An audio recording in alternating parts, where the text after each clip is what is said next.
আসসালামু আলাইকুম রহমতুল্লাহ। আজকে আমাদের পদার্থবিজ্ঞানের দ্বিতীয় অধ্যায়ের পরে অষ্টম লেকচার অনুষ্ঠিত হবে। আর এই অধ্যায়ের পরে আর একটা লেকচার আসবে। এর আগে আমাদের 7টা লেকচার হয়ে গেছে। তো এই লেকচারে আমরা কি করব, আমরা অনেক কিছুই এই অধ্যায়ে পড়ে ফেলাইছি। আজকে আমরা এই অধ্যায়ে যে পরন্ত বস্তু যে সূত্রগুলো ছিল, তো এই পরন্ত বস্তুর সেই সূত্রগুলো নিয়ে কথা বলবো। মানে আমাদের এই অধ্যায়ে আমরা একটুখানি কথা বলি। ধরো আমি আগে দেখিনি সব ঠিক আছে কিনা, তারপরে কথা বলা শুরু করি, না হলে তো লস হয়ে যাবে। তা সব ঠিক আছে, এ খোলা আছে, খোলা আছে, চলে আয়। আচ্ছা আসো শুরু করি। তো দেখো আমরা এই অধ্যায়ে যতগুলো গতি নিয়ে কথা বলছি, প্রথমে আমরা এরকম গতি নিয়ে কথা বলছি না, যত গতি ছিল সব আনুভূমিক ছিল। মানে আমাদের যত সূত্র ছিল সব এরকম আনুভূমিক সূত্র ছিল। মানে আমরা আনুভূমিক বরাবর প্রয়োগ করতাম। কোনো একটা বস্তু, মনে করো কোনো একটা বস্তু, আমি তোমাকে বলি, কোনো একটা বস্তু মনে করো, দাঁড়াও কে আসলো তাকে আমি একটু দিয়ে আসি। এত লেট করো কেন ইফতি, এত লেট করলে হবে? আচ্ছা আসো শুরু করি। আমরা কেবলই ক্লাস শুরু করতেছি। মনে করো একটা বস্তু আমাদের এখান থেকে যাত্রা শুরু করে। তো বস্তু প্রথমে যে বেগে যাত্রা শুরু করে সেটা ইউ থাকে, তারপরে এখানে পৌঁছায়, তাহলে শেষে যে বেগে সেটা ভি হয়, এবং সেটা এখান থেকে এখানে যেতে যে টাইম লাগে সেটা টি। এখানে তার যে ত্বরণ থাকে সেটা এ থাকে, এবং অতিক্রান্ত যে দূরত্ব মানে এখান থেকে এত দূর পর্যন্ত সেটা হয় এস। যদি এরকম হইতো তাহলে এই গতিকে আমরা নাম দিতাম হচ্ছে, এই গতির আসলে নাম হচ্ছে আনুভূমিক গতি। এই গতির নাম হচ্ছে আনুভূমিক গতি। এটা হচ্ছে আনুভূমিক গতি। এখন এই গতি ছাড়াও আরেকটা গতি সম্ভব, যেখানে আমাদের গতিটা আসলে এরকম হবে, মানে ভূমি বরাবর না হয়ে, ভূমির সমান্তরাল না হয়ে উলম্ব বরাবর হবে। যদি কোনো একটা বস্তুর গতি এরকম হয় যে সেই একটা বস্তু হয় এই উপর থেকে নিচের দিকে পড়বে, অথবা এরকম হইতে পারে বস্তুটা নিচ থেকে উপরের দিকে উঠবে। তার মানে তিন ধরনের গতি নর্মালি হইতে পারে আমাদের এসএসসি লেভেলের জন্য। এই তিন ধরনের গতিতে কি হইতে পারে? প্রথমে আনুভূমিক গতি। এখন আনুভূমিক গতি নিয়ে আমরা এতদিন কথাবার্তা বলেছি। আজকে আমরা এই নতুন আরেকটা টাইপের গতি নিয়ে কথা বলবো, যেখানে আসলে গতিটা আমাদের আনুভূমিক বরাবর থাকে না, উলম্ব বরাবর থাকে। যদি এরকম গতিটা উলম্ব বরাবর থাকে তাহলে তাকে আমরা পরন্ত বস্তু বলি। আমাদের আসলে এখানে দুইটা বস্তু, এই যে এই বস্তুটা দেখো উপর থেকে নিচের দিকে পড়তেছে, এটা নিশ্চয়ই আমাদের উপরের দিক। এটা আমাদের কি উপরের দিক না, এটা হচ্ছে আমাদের উপর। আর এটা আমাদের নিচ। একইভাবে এটা আমাদের উপরের দিক, আর এটা আমাদের নিচের দিক। তুমি বলো, কোন একটা বস্তু যদি উপর থেকে নিচের দিকে যায় তার মানে কি বস্তুটা পড়ছে? তাহলে পড়ছে মানে এটাকে আমরা বলি হচ্ছে পরন্ত বস্তু। এটাকে আমরা বলি হচ্ছে পরন্ত বস্তু। আর কোন একটা বস্তু যখন উপরে, মানে এটা তো নিচ, কি লিখছি এটা, এটা তো আমাদের কি নিচ। দেখো কোন একটা বস্তু নিচ লিখতে যাবে, চিহ্ন লিখে ফেলবো, নিচ। দেখো কোন একটা বস্তু যখন নিচ থেকে উপরের দিকে উঠে, তার মানে এই বস্তুটাকে নিচ থেকে উপরের দিকে নিক্ষেপ করা হয়েছে। তার মানে এটা আমাদের কি বস্তু বলো তো? নিক্ষিপ্ত বস্তু। নিক্ষিপ্ত বস্তু। আমি তোমাকে বলি, আমরা এতদিন কথা বলছি আনুভূমিক গতি নিয়ে, যেখানে এটা ভূমির উপরে কোনো একটা বস্তু গতিশীল থাকতো। এবার কি হবে? বস্তুটা ভূমি থেকে হয় উপরের দিকে উঠবে, না হলে উপর থেকে নিচে ভূমির দিকে আসবে। তার মানে একটা হচ্ছে পরন্ত আনুভূমিক গতি, আর এগুলোকে আমরা বলি হচ্ছে নর্মালি এই যে উলম্ব গতি। উলম্ব গতি, এটাকে আমরা নর্মালি নাম দিই হচ্ছে উলম্ব গতি। না বুঝতে পারলে একটু বলবা, উলম্ব গতি। এই উলম্ব গতির মধ্যে দুই ধরনের বস্তু পাবা, একটা হচ্ছে পরন্ত বস্তু, আর একটা হচ্ছে নিক্ষিপ্ত বস্তু। যখন ইন্টার লেভেলে উঠবা, এইচএসসি লেভেলে উঠবা, তখন আরেকটা পাবা, সেটা হচ্ছে প্রাস। সেই প্রাস নিয়ে তো এখন কথা বলার দরকার নাই, সেটা তুমি ওই ইন্টার লেভেলেই পাবা। আপাতত আমাদের জন্য তিনটাই: আনুভূমিক গতি, পরন্ত বস্তুর গতি, নিক্ষিপ্ত বস্তুর গতি। তো পরন্ত বস্তুর গতি, নিক্ষিপ্ত বস্তুর গতির ক্ষেত্রেও আমরা আনুভূমিকের যে সূত্র ব্যবহার করি, সেম সূত্রগুলোই ব্যবহার করব, আমাদের কোনো টেনশন নেই। তো আমরা এটাই বুঝলাম যে পরন্ত বস্তু, নিক্ষিপ্ত বস্তু। এখন দেখো এই পরন্ত বস্তুর জন্য একটা বিজ্ঞানী আছে, বিজ্ঞানীর নাম হচ্ছে বিজ্ঞানী গ্যালিলিও। আমার কথা শুনতে পাচ্ছ? হ্যাঁ পাচ্ছি। আমার কথা শুনতে পাচ্ছ কিনা একটু বলো তো? আসতেছে। শুনতে পাচ্ছ? হ্যাঁ। আচ্ছা ঠিক আছে, কথা শোনা যাচ্ছে, ঠিক আছে। তো পরন্ত বস্তু সূত্র আমাদের দিয়েছেন একটা বিজ্ঞানী, তার নাম হচ্ছে বিজ্ঞানী গ্যালিলিও। তাহলে পরন্ত বস্তু সূত্র কে দিয়েছেন? পরন্ত বস্তু সূত্র দেওয়ার জন্য একটা বিজ্ঞানী ছিল, নাম হচ্ছে গ্যালিলিও। গ্যালিলিও এই বিজ্ঞানী গ্যালিলিও পরন্ত বস্তুর সূত্র দিয়েছিলেন, আর পরন্ত বস্তুর সূত্র থেকে পরবর্তীতে খুবই সহজ নিক্ষিপ্ত বস্তুর সূত্র আনা যায়। ঠিক আছে, এটা তো আমাদের কনসার্ন না। এখন আসো কিছু জিনিস দেখার চেষ্টা করি যে পরন্ত বস্তু আসলে কাকে বলে। এটার পরে আমরা আরো কিছু পরন্ত বস্তু সম্পর্কে কথাবার্তা জানবো। দেখো, পরন্ত বস্তু এবং পরন্ত বস্তুর সূত্রাবলী, এটা হচ্ছে আমাদের টপিকের নাম। এখন দেখো, পরন্ত বস্তু তুমি কাকে বলবো, এখানে লেখা আছে যে সকল বস্তু একটি নির্দিষ্ট উচ্চতা থেকে স্থির অবস্থান হতে অভিকর্ষ বলের প্রভাবে মুক্তভাবে পড়তে থাকে তাদেরকে আমরা পরন্ত বস্তু বলি।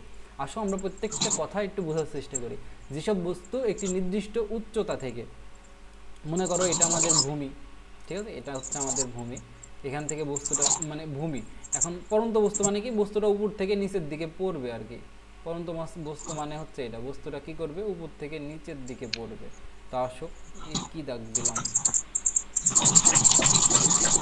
আচ্ছা দেখো, পরন্ত বস্তু মানে বস্তুটা হচ্ছে উপর থেকে নিচের দিকে পড়বে, মানে এরকম একটা পথে মনে করো বস্তুটা পড়বে। যদি এরকম একটা পথে বস্তুটা পড়ে, তার মানে কি বস্তুটা আছে হয়তো এখানে, এখান থেকে বস্তুটা কি করবে, নিচের দিকে ফল করবে। ফল করা মানে পড়া। এরকম ভাবে বস্তুটা নিচের দিকে পড়বে। একে তুমি বলতে পারবা হচ্ছে পরন্ত বস্তু। এই যে উপর থেকে নিচের দিকে পড়তেছে, একে তুমি বলতে পারবা পরন্ত বস্তু। মনে করো এই বস্তু, এটা আমাদের মনে করো এ বস্তু, এটা আমাদের কি বস্তু, এটা আমাদের হচ্ছে এ বস্তু। এই বস্তুটা এই উপর থেকে নিচের দিকে পড়বে, তাহলে একটা নির্দিষ্ট উচ্চতা নিশ্চয়ই এখানে আছে। এই যে এখান থেকে এত দূর পর্যন্ত একটা নির্দিষ্ট উচ্চতা আছে কি নাই, অবশ্যই আছে, তাই না? এটা একটা নির্দিষ্ট উচ্চতা না, এটা একটা নির্দিষ্ট উচ্চতা। তার মানে বস্তুটা কি করতেছে, এখান থেকে এই যে একটা উচ্চতা, এই উচ্চতাকে তুমি নাম দিবা। দেখো, আনুভূমিক বরাবর যে দূরত্ব ছিল সেটাকে তুমি এস নাম দিতা, উলম্ব বরাবর যে দূরত্ব সেটাকে তুমি নাম দিবা হাইট, হাইটের থেকে এইচ নাম দিবা, তাহলে উলম্ব উচ্চতাকে এইচ নাম দেবো। ওকে, আমি এগুলো আলাদা করে লিখে দেবো, টেনশন নাই। যেসব বস্তু একটি নির্দিষ্ট উচ্চতা এবং স্থির অবস্থান, দেখো তুমি পরন্ত বস্তু তাকেই বলতে পারবা যাকে তুমি স্থির অবস্থান থেকে ফেলতেছো। মানে এরকম, তুমি দেখো, তুমি কিন্তু উপর থেকে দুইটা কাজ করতে পারো। ছাদের উপর থেকে একটা বলকে জাস্ট ফেলে দিতে পারো, আর একটা বলকে মানে তুমি নিক্ষেপ করতে পারো। তুমি বুঝতে পারছো? মনে করো তুমি একটা দুইতলা বাড়ির ছাদের উপরে উঠলা, তোমার হাতে একটা বল আছে, তুমি এখন দুইতলায় উঠে ওই বলটাকে হয় নিচের দিকে শুধুমাত্র জাস্ট ধরলা, ধরে ছেড়ে দিলা, এটা করতে পারো। অথবা কি, হাত দিয়ে তোমার হাতে যে একটা মনে করো বল আছে, তুমি বল প্রয়োগ করে আইডি মারলা। তুমি বল প্রয়োগ করে যখন বলটাকে আইডি মারবা, তখন কি হবে বলো তো, বলটা একটা নির্দিষ্ট মানে বলটা ওখান থেকে আবার নিচের দিকে আসবে। দুই ক্ষেত্রেই কিন্তু বলটা নিচে আসবে। এক ক্ষেত্রে কি তুমি জাস্ট ছেড়ে দিয়েছো, আরেক ক্ষেত্রে তুমি একটা বেগ দিয়েছো বলকে, যেই বেগের কারণে বলটা নিচের দিকে আসবে। তো এখানে আমরা কি করব, ওই স্থির অবস্থান হতে, তার মানে শুধুমাত্র বলটাকে ছেড়ে দেবো, মানে এখান থেকে ধরবো, ধরার পরে ছেড়ে দেবো, এরকমই। ঠিক আছে, তার মানে বলটা স্থির অবস্থা থেকে পড়বে। স্থির অবস্থা হতে অভিকর্ষ বলের প্রভাবে, দেখো বলটা কিন্তু ভূমিতে আসতেছে, আর যেহেতু ভূমির দিকে আসতেছে তার মানে এখানে একটা ত্বরণ কাজ করতেছে। তুমি জানো যে আমাদের একটা ত্বরণ আছে, সেটা হচ্ছে অভিকর্ষ ত্বরণ জি। আমরা এটা নিয়ে কথা বলবো কোথায়, বল অধ্যায়ে। আমাদের যে তৃতীয় অধ্যায় আছে সেখানে আমরা বল নিয়ে কথা বলবো। তবে মনে রাখবা, অভিকর্ষ বলের কারণে যে ত্বরণটা আমরা পাই তাকে আমরা বলি অভিকর্ষ ত্বরণ, এবং সেই ত্বরণকে আমরা নাম দিই জি। সেই জি এর মান হচ্ছে 9.8 ms ইনভার্স 1। এখানে একটা ত্বরণ পাওয়া যায়, এটা হচ্ছে জি। ঠিক আছে, অভিকর্ষ বলের প্রভাবে মানে পৃথিবীর আকর্ষণে মুক্তভাবে যদি পড়তে থাকে তাকে আমরা পড়ন্ত বস্তু বলে। কারণ নির্দিষ্ট উচ্চতা থেকে স্থির অবস্থায় যদি বস্তুকে তুমি ছেড়ে দাও, বস্তু নিচের দিকে পড়বে, একে আমরা বলবো পড়ন্ত বস্তু। ঠিক আছে, এখন দেখো পড়ন্ত বস্তু প্রথমে যদি শিখে নিই, নিক্ষিপ্ত বস্তু শিখতে দেরি হবে না। তো আমরা একটু দেখি আমরা আসলে কি কি দ্বারা ডিনোট করি। আমাদের তো আমাদের 5টা প্যারামেট্রিক রাশি ছিল, সেটা হচ্ছে কি কি, যাকে আমরা বলি চলক, এস ইউ ভি এ টি, এই 5টা ছিল। এখন দেখো, এই 5টা রাশিকে তুমি যখন মনে করো ওই যে আমাদের পরন্ত বস্তুর ক্ষেত্রে প্রকাশ করবা, এসকে তুমি প্রকাশ করবা হচ্ছে এইচ দ্বারা, ইউকে প্রকাশ করবা ইউ দ্বারাই। ইউকে আর চেঞ্জ করার দরকার হয় না, বুঝছো? ইউকে চেঞ্জ করার দরকার হয় না, ইউকে ইউ দ্বারা প্রকাশ করবা, ভিকে তুমি ভি দ্বারাই প্রকাশ করবা। একে দেখো, আমাদের পরন্ত বস্তুর ক্ষেত্রে যে ত্বরণ পাওয়া যায় সেটাকে আমরা জি বলি, আর টি তো টি। তার মানে আমাদের পরিবর্তন আসলো কিন্তু জাস্ট দুইটাতে, বেশি না। সেটা হচ্ছে যে আমাদের এসে, আর একটা আসতে হচ্ছে জিতে। এই দুইটা পরিবর্তন আমাদেরকে মনে রাখতে হবে আলাদা করে। পরন্ত বস্তুর ক্ষেত্রে এই পরিবর্তনগুলো আসবে। ঠিক আছে, এখন দেখো আমরা নর্মালি আমাদের ত্বরণ কি রাশি বলো তো? ত্বরণ ভেক্টর রাশি। ত্বরণ কি রাশি? ভেক্টর রাশি। তার মানে ত্বরণের মানের সাথে সাথে একটা কি আছে বলো তো? ত্বরণের মানের সাথে সাথে একটা দিকও আছে, তাই না? ত্বরণ একটা ভেক্টর রাশি, আমাদের যে ত্বরণ সেটা একটা ভেক্টর রাশি। তার মানে ত্বরণের মানের সাথে সাথে কি আছে আমরা আগে লিখি। হ্যাঁ, ত্বরণ ভেক্টর রাশি। তার মানে এর কি আছে, মান এবং দিক উভয় আছে। এটার সাথে একমত থেকে একমত না, মান এবং দিক আছে, এটার সাথে একমত? হ্যাঁ। যদি একমত হও তাহলে বলো অভিকর্ষ ত্বরণ কি রাশি? রাশি। ভেক্টর রাশি। অভিকর্ষ ত্বরণও ভেক্টর রাশি, ত্বরণ ভেক্টর রাশি। তাহলে এরও মান এবং দিক দুইটাই আছে, তাই না? হ্যাঁ আছে তো। না, মান ও দিক আছে। এখন তুমি কিন্তু এই অভিকর্ষ ত্বরণ যাকে তুমি জি দ্বারা প্রকাশ করো, এই জির এর মান তুমি কিন্তু জানো, সেটা হচ্ছে 9.8 ms ইনভার্স 2, তাই না? মান তুমি জানো। এবার তুমি বলো তো দিক আসলে কোনটা হবে, দিক দিক কোনটা হবে? তোমার কি এটা নিয়ে কোনো আইডিয়া আছে যে অভিকর্ষ ত্বরণ তো ভেক্টর রাশি এবং এর মান আমরা জানি 9.8 মিটার পার সেকেন্ড, তাহলে দিক কোনটা? আমি তোমাকে দিকটা একটুখানি সুন্দরভাবে বলে দিই, এটা মনে রাখবা। মানে এটার ব্যাখ্যা অন্য কিছু আছে, কিন্তু তুমি যেহেতু ছোট তোমাকে অত গভীর ব্যাখ্যা জানতে হবে না, তুমি এতটুকুই মনে রাখবা জাস্ট। অভিকর্ষ ত্বরণের মানে দিক যদি কোনো সময় নিচের দিকে থাকে, মনে করো অভিকর্ষ ত্বরণ যদি কোনো সময়, মানে অভিকর্ষ ত্বরণ তো সবসময় পৃথিবীর কেন্দ্রের দিকে কাজ করে, অভিকর্ষ ত্বরণ সবসময় পৃথিবীর কেন্দ্রের দিকে কাজ করে। আমি তোমাকে লিখে দিই, মনে করো তাহলে এখানে আরেকটা পাবা অভিকর্ষ আল্লাহ হয়েছে। দেখো অভিকর্ষ ত্বরণ সবসময় পৃথিবীর কেন্দ্রের দিকে কাজ করে, জি অলওয়েজ,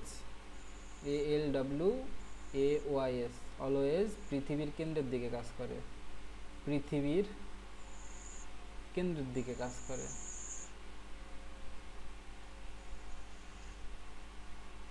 এটা হচ্ছে আমাদের দিক মনে রাখার জন্য টেকনিক। তাহলে বলো পৃথিবীর কেন্দ্র উপরের দিকে না নিচের দিকে, মাটির ভিতরের দিকে না? তাহলে যখন এরকম হবে, মানে কোনো একটা বস্তু যদি উপর থেকে নিচের দিকে পড়ে, তার মানে সেখানে তুমি জি এর কোন মানটা ব্যবহার করবা, পজিটিভ। আর কোন একটা বস্তু যখন তুমি নিচ থেকে উপরের দিকে নিক্ষেপ করবা, সেখানে জি এর নেগেটিভ মানটা ব্যবহার করবা। এটার ব্যাখ্যা কিন্তু অন্য কিছু আছে, তোমাকে এখন সেই ব্যাখ্যা দিলে ওই ব্যাখ্যা বোঝাতে বোঝাতে আমার 1 ঘন্টা চলে যাবে। তো ওই ব্যাখ্যা কেন বোঝাতে যাবো আমি, আমার দরকার নেই তো। তাহলে আমাকে নর্মালি মনে রাখতে হবে কোন একটা বস্তু যখন উপর থেকে নিচের দিকে পড়বে, সেখানে আমরা জি এর কোন মানটা ব্যবহার করব, মানে দিকের জন্য আর কি। এই যে প্লাস মাইনাস দ্বারা দিক বোঝায়, বুঝছো? প্লাস মাইনাস দ্বারা হচ্ছে দিক বোঝায়।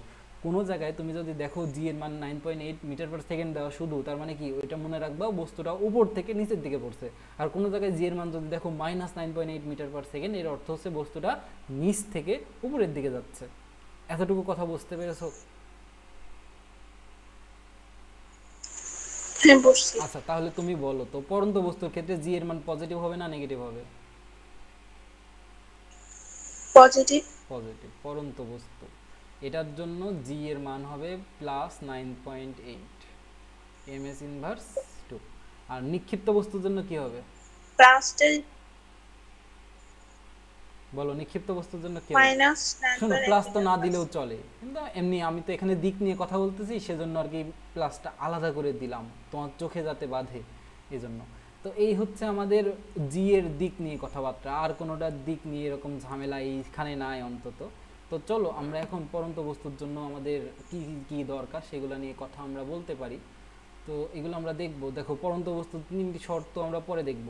তো আমরা আগে সূত্রগুলো দেখি। দেখো আমরা আমরা দেখো তো, দেখো এই অভিকর্ষ ত্বরণও তো একটা ত্বরণ, তার মানে কি এটা কি সমবেগ নাকি সমত্বরণ? অবশ্যই সমত্বরণ। আমরা দেখেছিলাম যে সমত্বরণের একটা উদাহরণ হচ্ছে, বিশেষ উদাহরণ হচ্ছে অভিকর্ষ ত্বরণ। তার মানে আমাদের পরন্ত বস্তুর জন্য যে সূত্রগুলো খাটবে এগুলো হচ্ছে ত্বরণের সূত্র। তাহলে পরন্ত বস্তুর জন্য কার সূত্র খাটবে? ত্বরণের সূত্র। আর ত্বরণের সূত্র তুমি কি কি শিখেছিলা বলো তো? তো ত্বরণের সূত্র তুমি শিখেছিলা হচ্ছে A = v - u/t। তুমি আরো শিখেছিলা v = u + at। তুমি আরো শিখেছিলা ac = ut + half at²। তুমি আরো শিখেছিলা v² = u² + 2as। আর একটা সূত্র শিখেছিলা, ওইটাও তুমি চাইলে লিখতে পারো, সেটা হচ্ছে যে ac = u + v / 2 × t। এখন বলো পরন্ত বস্তুর জন্য এগুলো পরিবর্তিত হয়ে কিরকম হবে? আমরা এখন শিখবো হচ্ছে পরন্ত বস্তুর সূত্র। তাহলে টাইটেল এখানে দিয়ে দিই পরন্ত বস্তুর সূত্রাবলী। মানে আমাদের অঙ্ক করার জন্য অতটুকু নলেজ থাকলেই হয়। আর বইয়ে যা যা আছে আমি তো তোমাকে দেখাই দিব। পরন্ত বস্তুর সূত্রাবলী। তো বলো এখন তুমি আমাকে একটা কথা বলো যে এই সূত্রটার রূপ কিরকম হবে। এই সূত্রটার রূপ নিশ্চয়ই এরকম হবে। আমি দেখায় এসেছি যে পরিবর্তনটা আসলে কিরকম হবে। এস পরিবর্তিত হবে এইচ এর সাথে, এ পরিবর্তিত হবে জি এর সাথে। তাহলে এখানে কি হবে বলো তো? পরিবর্তিত হয়ে এ পরিবর্তিত হয়ে জি হবে, তাই তো? এ পরিবর্তিত হয়ে জি হবে, ইকুয়াল তারপরে V minus U divided by T, কারণ এই তিনটার কোনো পরিবর্তন নাই। তারপরে আমাদের এই সূত্রটা তাহলে একই রকমভাবে পরিবর্তিত হবে। পরিবর্তিত হয়ে হবে হচ্ছে V is equal to you plus GT. এখন তুমি দেখো, এটা যেহেতু পরন্ত বস্তু, তার মানে কি আমরা এই এই যে এ কে জির সাথে পরিবর্তন করব, এটা শুধু পজিটিভ জি হবে, নেগেটিভ জি হবে না, বুঝছো? নেগেটিভ জি কেন হবে না? বা তুমি জি কে এরকমই রাখো না, জি এর মান বসানোর সময় হয় পজিটিভ বসাবা না নেগেটিভ বসাবা, এই হচ্ছে কথা।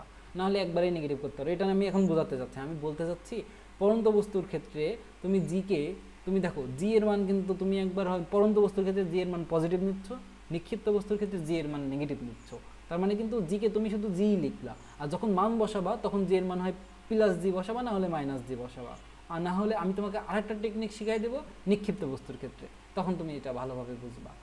ঠিক আছে, যে আমি প্লাস জি মাইনাস জি বলতে কি বোঝালাম। তাহলে বলো এই সূত্রটার রূপ কীরকম হবে? এটা হবে হচ্ছে এসকে আমরা এইচ দ্বারা রিপ্লেস করতেছিলাম, আর এখানে তো ইউটি ইউটি থাকবে প্লাস হাফ হাফ, আর এ কে আমরা জি দ্বারা রিপ্লেস করতেছি আর টি স্কয়ার। বুঝতে পারছো? ঠিক আছে, তাহলে এটা কেমন হবে বলো? এটা হবে ভি স্কয়ার সমান U square plus two G H. আচ্ছা, এটা কেমন হবে? এটা হবে হচ্ছে H is equal to you plus V divided by two into T. এই হচ্ছে আমাদের পরন্ত বস্তুর ক্ষেত্রে। আমরা জানি পরন্ত বস্তু ত্বরণে আমাদের উপর থেকে নিচের দিকে পড়বে, যেহেতু ত্বরণে উপর থেকে নিচের দিকে পড়বে, তার মানে তার রূপগুলো হবে এইরকম। তো বলো এটা কি আমাদেরকে আলাদা করে মুখস্থ রাখতে হবে? দেখবো আমরা সব থেকে বেশি ব্যবহার করছি এই সূত্রগুলা। এই যে এটা ব্যবহার করবো একটু বেশি, এটা ব্যবহার করব একটু বেশি, মানে এই তিনটা সূত্র তুমি যদি মনে রাখো, তোমাকে আসলে দেখবা আলাদা করে কোনো সূত্র মনে রাখতে হবে না। মানে এই সূত্রগুলো একটু 5 স্টার বা 3 স্টার দিয়ে রাখতে পারো, এইগুলো আমাদের বেশি ইম্পর্টেন্ট।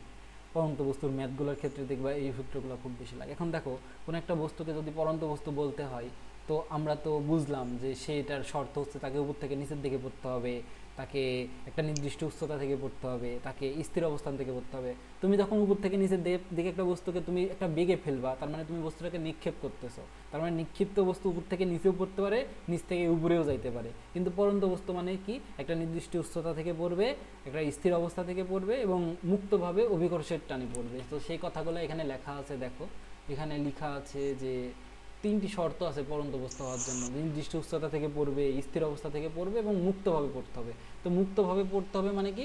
মনে করো ওখানে বাতাসের কোনো বাধা থাকা যাবে না, কোনো রেজিস্ট্যান্স থাকা যাবে না, এক কথায়। যেমন দেখো আমরা যদি একটা বস্তুকে উপর থেকে নিচের দিকে ফেলি, ওখানে কিন্তু একটা বাধা আছে, বাতাসের বাধা আছে। বাতাসের বাধার কারণে দেখবা একটা পাথর যত তাড়াতাড়ি ভূমিতে এসে পৌঁছায়, একটা কাগজ তত তাড়াতাড়ি ভূমিতে এসে পৌঁছায় না। এটা কেন হয়? কারণ ওখানে বাতাসের বাধা আছে। তার মানে শর্ত তিনটাই। এই তিনটা শর্ত এক জায়গায় করে দিলেই কিন্তু আমরা সংজ্ঞাটা পেয়ে যাই যে একটা বস্তু নির্দিষ্ট উচ্চতা থেকে স্থির অবস্থান হতে মুক্তভাবে যদি পড়ে, তাকে আমরা স্থির মানে কি বলি? পরন্ত বস্তু বলি। এটাই হচ্ছে কথা, এটাই হচ্ছে আমাদের সংজ্ঞা, এবং এই সংজ্ঞা থেকে তিনটা শর্ত আমরা পাই। বুঝতে পারলাম? কিন্তু দেখো আমরা এই তিনটা শর্ত কিন্তু আমাদের যে রিয়েল লাইফ, আমাদের যে বাস্তবে পৃথিবী, সেখানে আমরা পাবো না। এটাকে আমাদের তৈরি করতে হবে, এবং এই পরিবেশ যদি আমরা তৈরি করতে চাই, আমাদেরকে কোথায় তৈরি করতে হবে? সেই ল্যাবরেটরিতে তৈরি করতে হবে। তো আলাদা কথা, ওটা তো পরের কথা। কিন্তু আমরা যত ম্যাথ ট্যাথ করবো, আমরা এই আইডিয়াল অবস্থা চিন্তা করে নিয়েই করব। এবং আরেকটা কথা বলে দিই, স্থির অবস্থা বলতে বোঝাচ্ছে সেই বস্তুর যে আদিবেগ হবে সেটা কত হবে? শূন্য হবে। স্থির অবস্থা বলতে কি বোঝাচ্ছে বলো তো? সেই বস্তুর যে আদিবেগ হবে এটা কত হবে? শূন্য হবে। স্থির অবস্থায় যদি সেই বস্তুর আদিবেগ শূন্য হয়, তাহলে দেখো এই সূত্রগুলোর রূপ কিন্তু আরও ছোট হয়ে যায়। এই যে এই সূত্রের রূপটা তখন হবে এরকম। এই সূত্রের রূপ হবে V is equal to GT, কারণ এখানে ইউ এর মান শূন্য হবে। ইউ এর মান যখন শূন্য বসাবা, তাকে শূন্য প্লাস জিটি মানে V is equal to GT, তখন এই সূত্রের রূপটা হবে এরকম, H is equal to half GT square. কেন এরকম হবে? কারণ ইউ এর মান তুমি শূন্য বসাবা, শূন্যর সাথে টি গুণ করলে শূন্যই হবে, তাহলে H is equal to half GT square. আর এই সূত্রের রূপ তখন হবে এরকম, V square is equal to 2gh। কারণ কি? ইউ এর মান শূন্য, আর শূন্যকে স্কয়ার করলে শূন্যই হয়। বুঝলা? তাহলে পরন্ত বস্তুর ক্ষেত্রে সূত্রের রূপ দেখো আরো ছোট হয়ে গেল, তাই না? কিছু বুঝতে পারলা? বুঝছি। হ্যাঁ। তাই আমরা কি করব, আমরা এত কষ্ট করে আলাদা সূত্র মনে রাখবো না, আমরা মেইন সূত্রটাই লিখবো, তারপর ওখানে ইউ এর মান শূন্য বসাই দিব। তার মানে দেখো আমাদের পরন্ত বস্তুর ক্ষেত্রে কিন্তু একটা চলকের মান সবসময় জানা।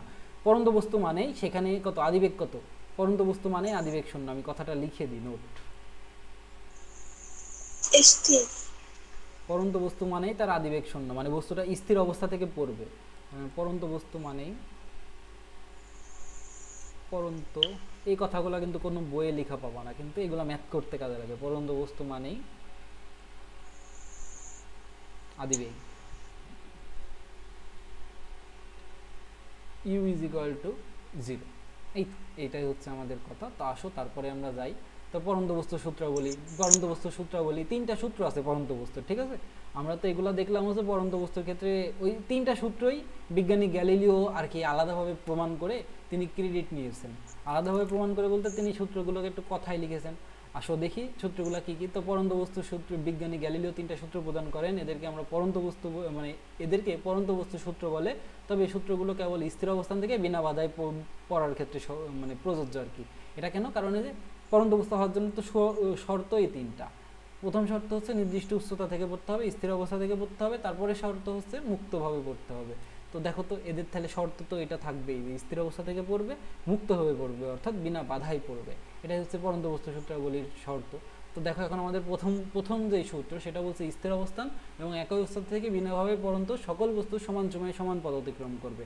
মানে একটু আগে একটা কথা বললাম না, যে পাথর আর একটা কাগজ নিয়ে যে উদাহরণটা দিলাম বা কথাটা বললাম, সেটা হচ্ছে মনে করো এটা হচ্ছে আমাদের একটা পাথর, আর মনে করো এটা আমাদের একটা কাগজ। তো আমরা নর্মালি কি দেখি, কোনটা আগে মাটিতে পড়বে, পাথর নাকি কাগজ? পাথর। বলো তো কোনটা আগে মাটিতে পড়বে, পাথর নাকি কাগজ? পাথর পড়বে, আমরা এই উচ্চতা থেকে ফেলেছি, তাহলে পাথর আগে মাটিতে পড়বে নাকি কাগজ আগে মাটিতে পড়বে? তুমি বাস্তব জীবন থেকে বলো, তুমি কি দেখো, পাথর আগে মাটিতে পড়ে নাকি কাগজ আগে মাটিতে পড়ে? কখনো দেখছো ফেলায়? হ্যাঁ, পাথর পড়ছে। বলো কোনটা আগে মাটিতে পড়ে? কই স্যার কোন পাথর। কথা বলো, শুনতে পাচ্ছি না কথা। শুনতেছেন না কেন? হ্যালো, তোমরা কি কথা বলছো? মাইকে সমস্যা হইলো নাকি? হ্যাঁ, দাঁড়াও তো মাইকটা দেখি।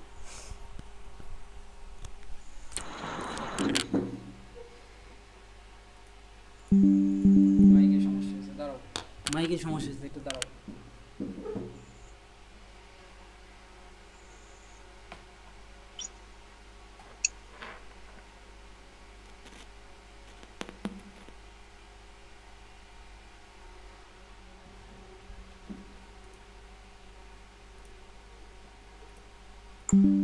আচ্ছা এবার মনে হয় শুনতে পাবো, এবার ঠিক হয়েছে। সরি, মাইকে মানে আমার স্পিকারের সমস্যা হয়েছিল। আচ্ছা এবার শুনতে পাচ্ছি। হ্যাঁ হ্যাঁ, এবার শুনতে পাচ্ছি। এবার বলো যে আসলে কোনটা আগে মাটিতে পড়বে, পাথর নাকি কাগজ? পাথর আগে পড়বে, এটা তো খুবই সহজ। তাহলে কিন্তু আমাদের আসলে গ্যালিলিওর প্রথম সূত্র আমাদেরকে বলে যদি একটা পাথর এবং কাগজকে আমরা মাটিতে ফেলি তাহলে দুইটা একই সময়ে মাটিতে পৌঁছাবে। সেজন্য এটা কিরকম, বিনা বাধাই এবং মুক্তভাবে পড়ন্ত, মানে স্থির অবস্থান থেকে একই উচ্চতা থেকে বিনা বাধাই পড়ন্ত সকল বস্তু সমান সময়ে সমান পথ অতিক্রম করবে। মানে পাথরটার এখান থেকে এখানে, মানে আমাদের তো মনে করো এই উচ্চতাটা হচ্ছে আমাদের এইচ, এই উচ্চতাটা হচ্ছে এইচ, এবং এই পথ পার হতে পাথরের যেমন টি সময় লাগবে এই কাগজেরও টি সময় লাগবে। মানে সমান সময়ে সমান পথ অতিক্রম করবে। মানে যদি টি মনে করো পাথর যখন যতটুকু সময় এখানে থাকবে কাগজও ততটুকু সময় এখানেই থাকবে। পাথর যখন এখান থেকে ভূমিতে পৌঁছাবে কাগজও তখন এখান থেকে ভূমিতে পৌঁছাবে। এটাই হচ্ছে আমাদের প্রথম সূত্র, যে স্থির অবস্থান থেকে বিনা বাধায় পর্যন্ত সকল বস্তু সমান সময়ে সমান পথ অতিক্রম করবে। এই সূত্রটা বুঝছো? এটা হচ্ছে প্রথম সূত্র, কিন্তু বাস্তবে কি এটা ঘটে? জীবনে এটা ঘটে না। আমরা দেখতে পাই পাথর আগে পৌঁছাচ্ছে। কেন? কারণ বাতাস যেই হারে কাগজকে বাধা দিতে পারে পাথরকে সে হারে বাধা দিতে পারে না। পাথরের ভর বেশি, যার কারণে সে আগে মাটিতে পৌঁছায় যায়। কিন্তু আমরা যখন 3 নম্বর অধ্যায় পড়বো দেখবো যে আসলে এর সাথে কিন্তু ভরের কোনো সম্পর্ক নাই, ওটা পরে দেখবো। তাহলে এটা ঘটবে কখন? ঘটবে যখন আমরা ওইরকম পরিস্থিতি তৈরি করতে পারবো। কীরকম পরিস্থিতি? যেখানে আমাদের কোনো বাধা থাকবে না বাতাসের, এবং তাকে আমরা স্থির অবস্থা থেকে ফেলবো। তোমরা ইউটিউবে যখন একটু সার্চ দিবা যে ওই যে গ্যালিলিওর প্রথম সূত্রের প্রমাণ, তাহলে দেখে একটা ভিডিও পাবা, পাথর গিনি এবং পালক পরীক্ষা নামের একটা পরীক্ষা পাবা। ঠিক আছে, ওইটাতে তুমি দেখতে পাবা। এটা ওটা নিয়ে এখন দরকার নেই। তার মানে এটা হচ্ছে প্রথম সূত্রের ব্যাখ্যা, কিন্তু বাস্তবে এরকম ঘটে না। তার মানে রিয়েল লাইফে কাহিনী অন্য কিছুই ঘটে। আর দ্বিতীয় সূত্র বলে যে স্থির অবস্থা থেকে বিনা বাধায় পরন্ত সকল বস্তু টি সময়ে প্রাপ্ত বেগ ভি ওই সময়ে সমানুপাতিক। দেখো তো আমরা স্থির অবস্থার জন্য একটা সূত্র দেখলাম না, এই সূত্রটা আসলে এখান থেকে বোঝাচ্ছে ওই সূত্র থেকে বোঝা সহজ। যেমন দেখো আমরা কি জানি, V is equal to you plus AT. আর পরন্ত বস্তুর ক্ষেত্রে সূত্রটা হয় এরকম, V is equal to you plus GT, তাই তো। আর আরেকটা পরিবর্তন করব আমরা, পরন্ত বস্তুর ক্ষেত্রে কি জানি, সেটা আদিবেগ শূন্য থাকে। আদিবেগ যখন শূন্য থাকবে তাহলে কি হবে বলো তো, V is equal to GT, তাই তো। বুঝছো? এতদূর পর্যন্ত বুঝছো, তাই না? হ্যাঁ। পরন্ত বস্তুর ক্ষেত্রে এটা হয়। এবার এবার দাঁড়াও, আমি তোমাকে আরেকটা জিনিস দেখাই। এবার দেখো, এবার আমাদের এই জিটা কি, জি এর মান নির্দিষ্ট কি নির্দিষ্ট না? জি তো একটা কনস্ট্যান্ট, জি হচ্ছে আমাদের কনস্ট্যান্ট, সেটা হচ্ছে 9.8 মিটার পার সেকেন্ড। তার মানে জি এর মান অলওয়েজ এটাই থাকে, সেকেন্ড স্কয়ার। জি এর মান অলওয়েজ এটাই থাকে, জি এর মান যদি অলওয়েজ এটা থাকে, ঠিক আছে, জি এর মান যদি অলওয়েজ এটাই থাকে, তাহলে জি একটা কনস্ট্যান্ট। আমি তোমাকে কি শিখাইছিলাম, X is proportional to Y যদি হয়, তাহলে কি করতে পারো, এক্স সমানুপাতিক চিহ্ন উঠাই দিয়ে একটা সমান আর একটা ধ্রুবক বসাবা, তারপরে কি লিখে দেবা। তাহলে তো উল্টাও করা যায়, মানে কোনো কিছু যদি আমরা যদি সমানুপাতিক চিহ্ন বসাতে চাই, তাহলে একটা ধ্রুবক তুলতে হবে আর একটা সমান চিহ্ন তুলতে হবে। তাহলে দেখো, জি হচ্ছে ধ্রুবক, আগে আছে একটা সমান চিহ্ন, তাহলে এখান থেকে আমরা কি লিখতে পারবো, লিখতে পারবো ভি ইজ প্রপোর্শনাল টু টি। লিখতে পারবো না? এটা লিখতে পারবো, আমরা কিন্তু এটা অলরেডি শিখেছি, এটা লিখতে পারবো। তাহলে দেখো, এখানে কিন্তু ওই কথাটাই বলা আছে, আমাদের পরন্ত বস্তুর শর্ত দুইটা, স্থির অবস্থা থেকে পড়বে, বিনা বাধায় পড়বে। তাহলে পরন্ত সকল বস্তু টি সময় প্রাপ্ত বেগ ভি, টি সময় প্রাপ্ত বেগ, টি সময় নির্দিষ্ট সময় টি এ প্রাপ্ত বেগ ভি ওই সময়ে সমানুপাতিক। দেখো, ভি ইজ প্রপোর্শনাল টু টি, অর্থাৎ ভি ইজ প্রপোর্শনাল টু টি। তাহলে কি গ্যালিলিও আমাদের সূত্র চুরি করে নাই? মনে হচ্ছে না যে গ্যালিলিও সূত্র চুরি করছে? আমাদের ওই গতির সূত্র চুরি করে নতুন কিছু বানায়, ওটাকে আবার একটা কথায় লিখে সূত্র বানায় দিছে। তাহলে গ্যালিলিও সূত্র চুরি করছে এরকম মনে হচ্ছে, ঠিক আছে।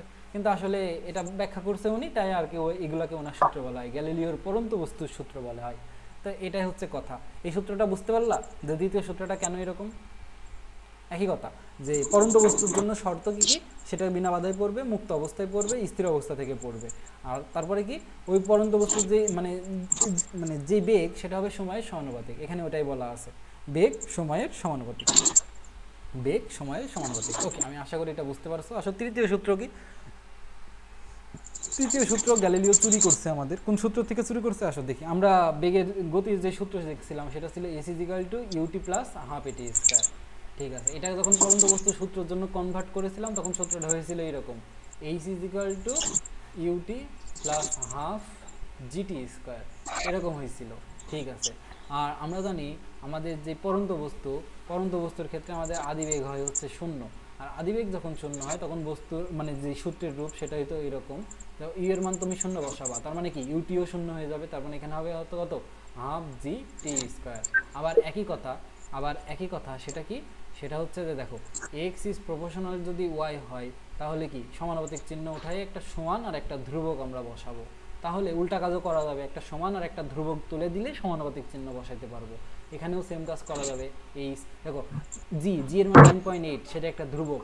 তারপরে হাফ একটা ধ্রুবক, হাফের মান তো হাফই, জি এর মান 9.8, তাহলে দুইটা ধ্রুবক গুণ করলে আরেকটা নতুন ধ্রুবক পাবা। তাহলে এই নতুন ধ্রুবক আর সমান তুলে দিলে একটা সমানুপাতিক চিহ্ন এবং টি স্কয়ার, এটাই হচ্ছে কথা। সেই জন্য এখানে দেখো লিখছে পরন্ত বস্তু যে শর্ত, প্রথমে সেই শর্ত লিখছে, তারপরে এই কথাটা বলছে যে স্থির অবস্থা থেকে বিনা বাধায় পরন্ত সকল বস্তু যে দূরত্ব, মানে H is proportional two T square, অতিক্রান্ত দূরত্ব সময়ের বর্গের সমানুপাতিক।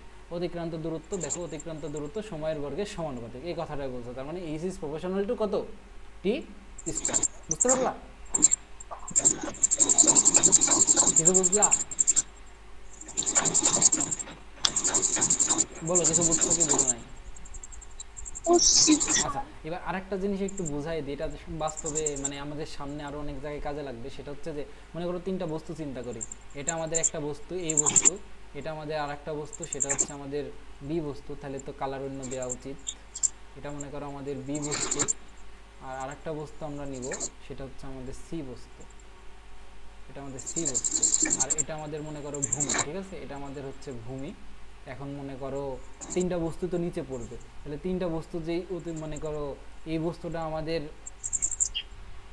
এরকম একটা উচ্চতা থেকে পড়বে, তো এটাকে আমরা ভিন্ন ভিন্ন উচ্চতা ধরে নিলাম। হ্যাঁ, এটা আমাদের আর একটা উচ্চতা, আর এটা আমাদের আর একটা উচ্চতা। তিনটা বস্তুতে একটা নির্দিষ্ট উচ্চতা থেকে ভূমিতে আসবে। তো মনে করো প্রথম বস্তুটা যেই উচ্চতা থেকে যেই উচ্চতা থেকে আমাদের নিচে আসবে সেটাকে আমরা মনে করো ধরে নিলাম হচ্ছে h1। দ্বিতীয় বস্তু মানে বি বস্তুটা যেই উচ্চতা থেকে নিচে আসবে সেটা আমাদের h2 ধরে নিলাম, আর এটাকে h3 ধরে নিলাম। আচ্ছা, এই h1 দূরত্ব অতিক্রম করতে প্রথম বস্তুর যে টাইম লাগবে সেটাকে আমরা t1 ধরে নিলাম। এই h2 দূরত্ব অতিক্রম করতে বি বস্তুর যে টাইম লাগবে সেটাকে আমরা t2 ধরে নিলাম, আর h3 দূরত্ব অতিক্রম করতে সি বস্তুর যে টাইম লাগবে সেটাকে t3 ধরে নিলাম। তাহলে প্রথম ক্ষেত্রে তুমি কি লিখতে পারবা? প্রথম ক্ষেত্রে লিখতে পারবা কি h is proportional to t square, একই কথা, কিন্তু h এর জায়গায় h1, t এর জায়গায় t1। দ্বিতীয় ক্ষেত্রে তুমি কি লিখতে পারবা বলো তো? দ্বিতীয় ক্ষেত্রে লিখতে পারবা h2 is proportional to t2 square. আর তৃতীয় ক্ষেত্রে তুমি লিখতে পারবা এরকম যে h3 is proportional to t3 square. এটা কিন্তু তুমি লিখতে পারবা? হ্যাঁ, লিখতে পারবা। এটা কেন লিখতে পারবা? কারণ আমরা জানি h is proportional to t square. আমরা এগুলোকে পরন্ত বস্তুই বলবো। কেন বলবো? কারণ আমরা এখানে শর্ত এটাই যে স্থির অবস্থা থেকে পড়বে আর বিনা বাধায় পড়বে। যদি এরকম পড়ে তাহলে তুমি বলো এখানে তুমি কি করতে পারবা? এই সমানুপাতিক চিহ্ন উঠায়ে দিয়ে একটা সমান আর একটা ধ্রুবক আনতে পারবা। তাহলে মনে করো h1 is সমান k ইন্টু t1 স্কয়ার। তাহলে এখানেও তুমি আবার ওইরকম লিখতে পারবা h2 is equal to k into t2 square. আর এখানেও তুমি ওরকম লিখতে পারবা h3 is equal to k into t3 square. ঠিক আছে? তো আমরা কি কি পাইলাম আমি একটু লিখি। আমরা পাইলাম হচ্ছে h1 is equal to k into t1 square. Sir আপনি কি করাচ্ছেন বুঝবে, দাঁড়াও। h2 is equal to k into t2 square, আর আরেকটা কি h3 is equal to k into t3 square. এতদূর পর্যন্ত আমরা পাইলাম। তাহলে দেখো তো এখান থেকে তুমি একটা কাজ করতে পারো না? এখান থেকে তুমি চাইলেই k এর মানটা বের করে ফেলতে পারো। k এর মান কত পাবা? k এর মান পাবা হচ্ছে h1 divided by t1 square. এখান থেকে k এর মান কত পাবা? এখান থেকে k এর মান পাবা হচ্ছে h2 divided by t2 square. এখান থেকে কি k এর মান কত পাবা? এখান থেকে পাবা হচ্ছে h3 divided by t3 square. তো তুমি বলো এই তিনটা k এর মানই সেম, কারণ তিনটা k এর মানই কত? এই যে এই ক্ষেত্রে k এর মানটা আসে কত? তোমার তো মনে থাকার কথা, এখান থেকে k এর মানটা আসে হচ্ছে k সমান হচ্ছে হাফ জি। তাহলে এই তিনটা k এই সেম, তার মানে তুমি এটা লিখতে পারো না, এই মানে এটা লিখতে পারো না এখান থেকে h1 divided by t1 square সমান h2 divided by t2 square সমান h3 divided by t3 square. এটা লেখা যায় না? এটা লেখা যায়। কিন্তু কিছু বুঝলা নাকি বুঝো নাই বলো? এই জন্য এখানে যে এটা লিখছে যে মুক্তভাবে পরন্ত বস্তু যদি t1 t2 t3 সময়ে h1 h2 h3 দূরত্ব অতিক্রম করে তাহলে এটা লেখা যায়। এর সমান যে ধ্রুবক, সেই ধ্রুবককে তুমি যদি k লিখো, সেই ধ্রুবককে তুমি চাইলে k লিখতে পারো। আর সেই k এর মান কত হবে? সেই k এর মান হবে হচ্ছে হাফ জি, কারণ আমরা দেখে এসেছি এই যে এখান থেকে হাফ জি মিলে তো একটা ধ্রুবক হইলো, সেটাকে আমরা k নাম দিলাম। আর সেই ধ্রুবক আর সেই সমান উঠাই আমরা সমানুপাতিক চিহ্ন বসাইলাম। এই হচ্ছে কথা, বুঝছো? বুঝছো আশা করি। তো আসো তারপরে 3 নম্বর সূত্রটা দেখি। 3 নম্বর সূত্রটা এতক্ষণ ধরে দেখলাম। তার মানে প্রথম সূত্র, দ্বিতীয় সূত্র, তৃতীয় সূত্র এটা সমান সুন্দর করে আমি তোমাকে বুঝাই দিলাম। তোমার যেভাবে মনে রাখতে সুবিধা হয়। আমি আসলে সূত্র থেকে মনে রাখতাম, যে আমি মনে রাখতাম যে গ্যালিলিও সূত্র চুরি করছে, ঠিক আছে, এভাবে মনে রাখতাম, এটা আমার সুবিধা হইতো। তোমার যদি সূত্র থেকে আমাদের এরকম গাণিতিক ব্যাখ্যায় আসতে সুবিধা হয় তাহলে তুমি তাই করবা। আমার গাণিতিক ব্যাখ্যা থেকে সূত্রতে যাইতে সুবিধা হইতো, আমি গাণিতিক ব্যাখ্যা থেকে সূত্র মনে রাখতাম। তুমি মনে রাখবা, কিন্তু এগুলো খ নম্বরে আসে। তো তোমার খ নম্বরের প্রিপারেশন হয়ে গেল এই ক্ষেত্রে। তুমি দেখবা বাই এনি চান্স প্রত্যেক বছরই প্রত্যেক যে কোনো একটা বোর্ডে গ্যালিলিও সূত্রের প্রথম সূত্রটি ব্যাখ্যা করো, দ্বিতীয় সূত্রটি ব্যাখ্যা করো, তৃতীয় সূত্রটি ব্যাখ্যা করো, এরকম একটা খ নম্বর প্রশ্ন তুমি পাবাই, ঠিক আছে। আর পরন্ত বস্তুর সকল সমীকরণ কিন্তু আমরা অলরেডি শিখে ফেলাইছি। পরন্ত বস্তুর সমীকরণগুলো কীরকম আমি তোমাকে একটু লিখে দিই। ওই যে আদিবেগ থাকবে 0, তাহলে আমাদের প্রথম সূত্রের রূপ হবে v is equal to gt, দ্বিতীয় সূত্রের রূপ হবে হচ্ছে h is equal to half gt square, আর তৃতীয় সূত্রের যে রূপ হবে সেটা হচ্ছে v স্কয়ার সমান 2gh, ঠিক আছে। এই তিনটা সূত্রই আমাদের ম্যাথ করতে আসলে বেশি কাজে লাগবে, কিন্তু আমরা আসলে এইভাবে ম্যাথ করব না। আমরা কি করব, ফুল সূত্র লিখবো, তারপরে যেগুলোর মান আমাদের জানা আছে সেগুলোর মান বসাই দেবো, দেখবে একই অ্যান্সার পাবা। এতদূর পর্যন্ত বুঝছো? দেখো এখানে সুন্দরভাবে পরন্ত বস্তুর সমীকরণগুলো দেওয়া আছে, যে প্রথমটা যদি এরকম হয় এটা এরকম, এটা এরকম হলে এরকম, এরকম হলে এরকম। এগুলো কি শিখাইছি কি শিখাইনি? দেখো এখানে যা যা আছে সবগুলো বলে ফেলেছি। মুক্তভাবে পড়ন্ত বস্তু স্থির অবস্থায় থেকে পড়ে, তার মানে আদিবেগ হচ্ছে শূন্য। বলো এগুলো বুঝতে পারছো এখানে যা লেখা আছে? বলো। হুম। ওকে, ঠিক আছে। তো এবার হচ্ছে সেই নিক্ষিপ্ত বস্তু, উপরের দিকে খাড়া নিক্ষিপ্ত বস্তু। এই ক্ষেত্রেও আসো, এই ক্ষেত্রে আমরা খুব বেশি কথা আমাদের বলার প্রয়োজন নাই, আমাদের যা যা বলার দরকার এতক্ষণ আমরা বলে ফেলাইছি। মনে করো এটা হচ্ছে আমাদের ভূমি, তাহলে আমরা কি করব, ভূমি থেকে একটা বস্তুকে মনে করো উপরের দিকে নিক্ষেপ করব। এটা হচ্ছে আমাদের সেই বস্তু, সেই বস্তুকে আমরা কি করব এখন উপরের দিকে মনে করো নিক্ষেপ করব। তার মানে বস্তুটা এখান থেকে এরকম নিক্ষিপ্ত হবে। তো বলো বস্তুটাকে যখন তুমি উপরের দিকে নিক্ষেপ করতে চাও, তো তোমাকে নিশ্চয়ই একটা কি দেওয়া লাগবে বলো তো?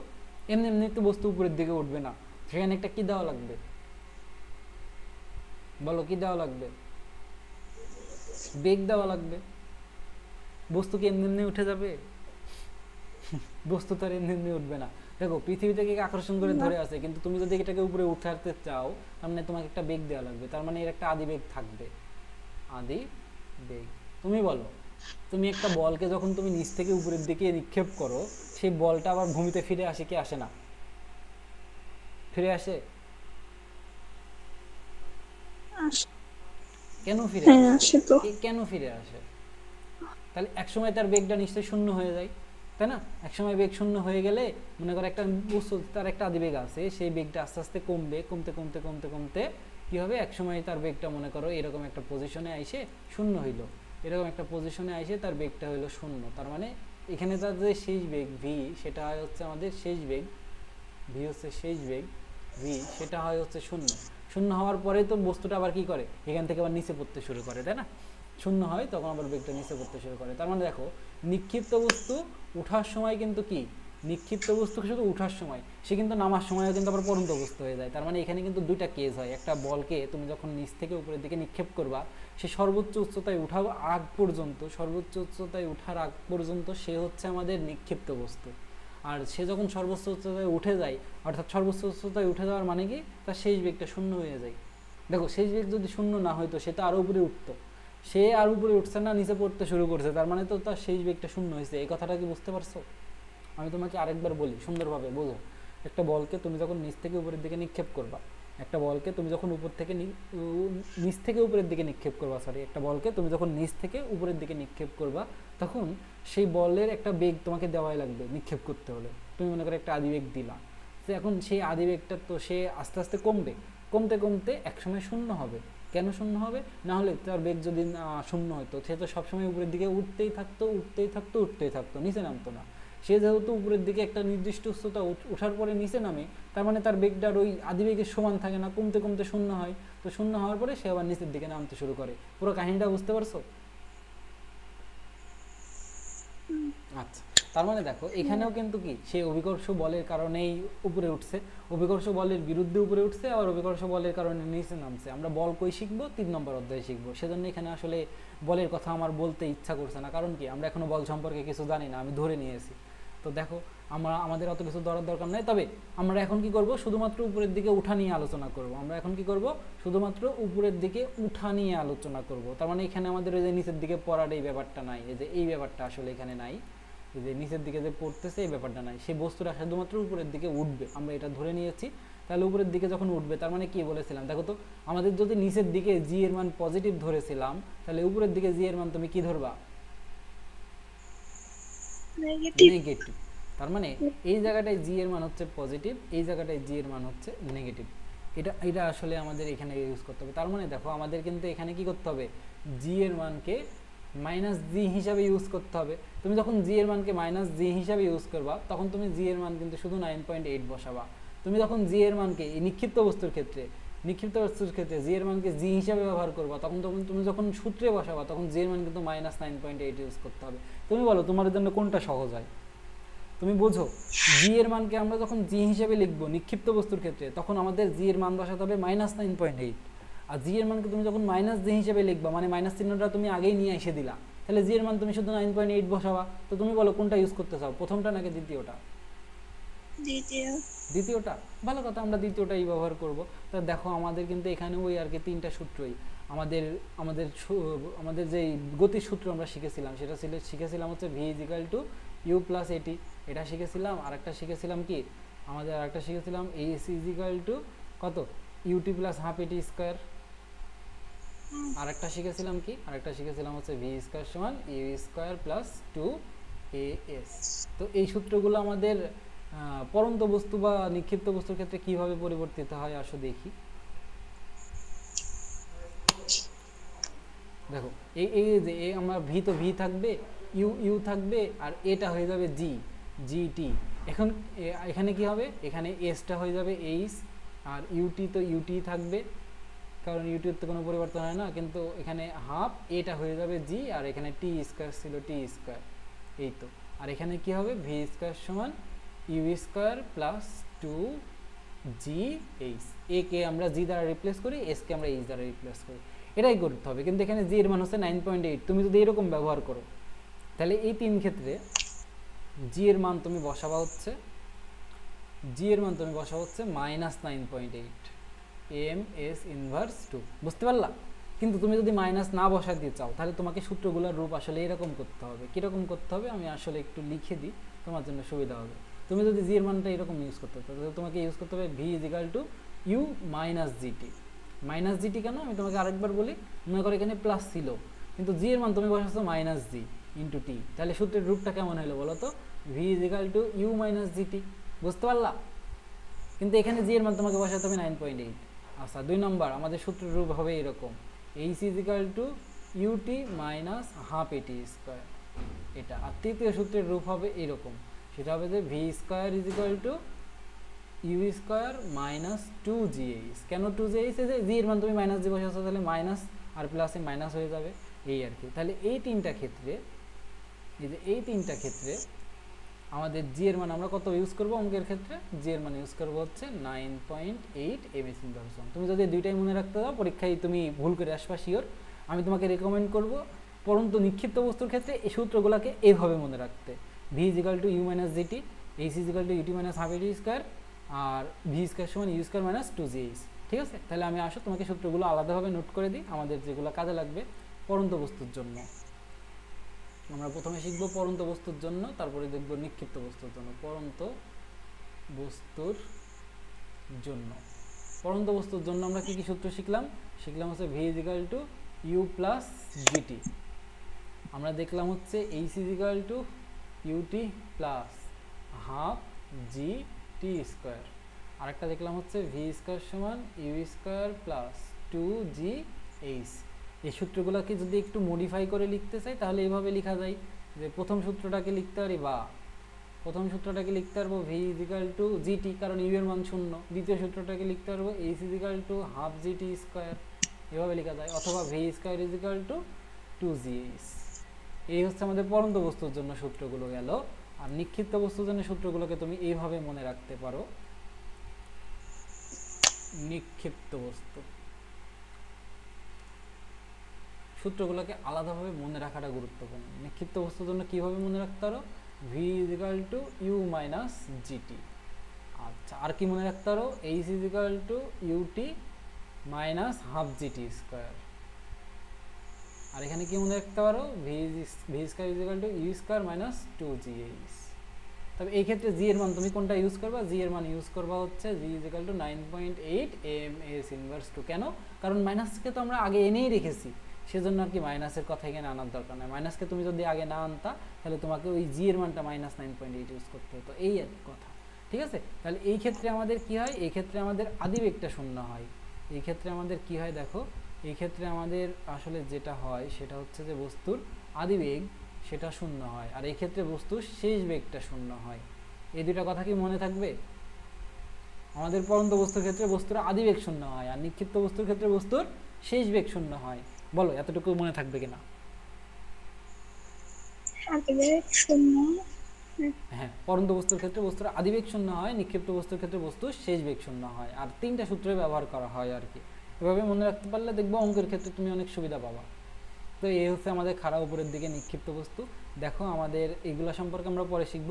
দেখো নিক্ষেপণ বেগ অর্থাৎ আদিবেগ হচ্ছে সর্বোচ্চ বেগ। কেন সর্বোচ্চ বেগ? কারণ ওই অবস্থায় বেশি বেগ থাকলে তো বস্তু আরও উপরে উঠতো, বস্তু তখন আস্তে আস্তে বেগ কমতে থাকে, যার কারণে এক সময় যায় শূন্য হয়ে নিচে নামে। তাহলে নিক্ষেপণের সময় যে বেগ, নিক্ষিপ্ত বেগ, নিক্ষেপণের সময় যে বেগ, ওটাই হচ্ছে আমাদের সর্বোচ্চ বেগ।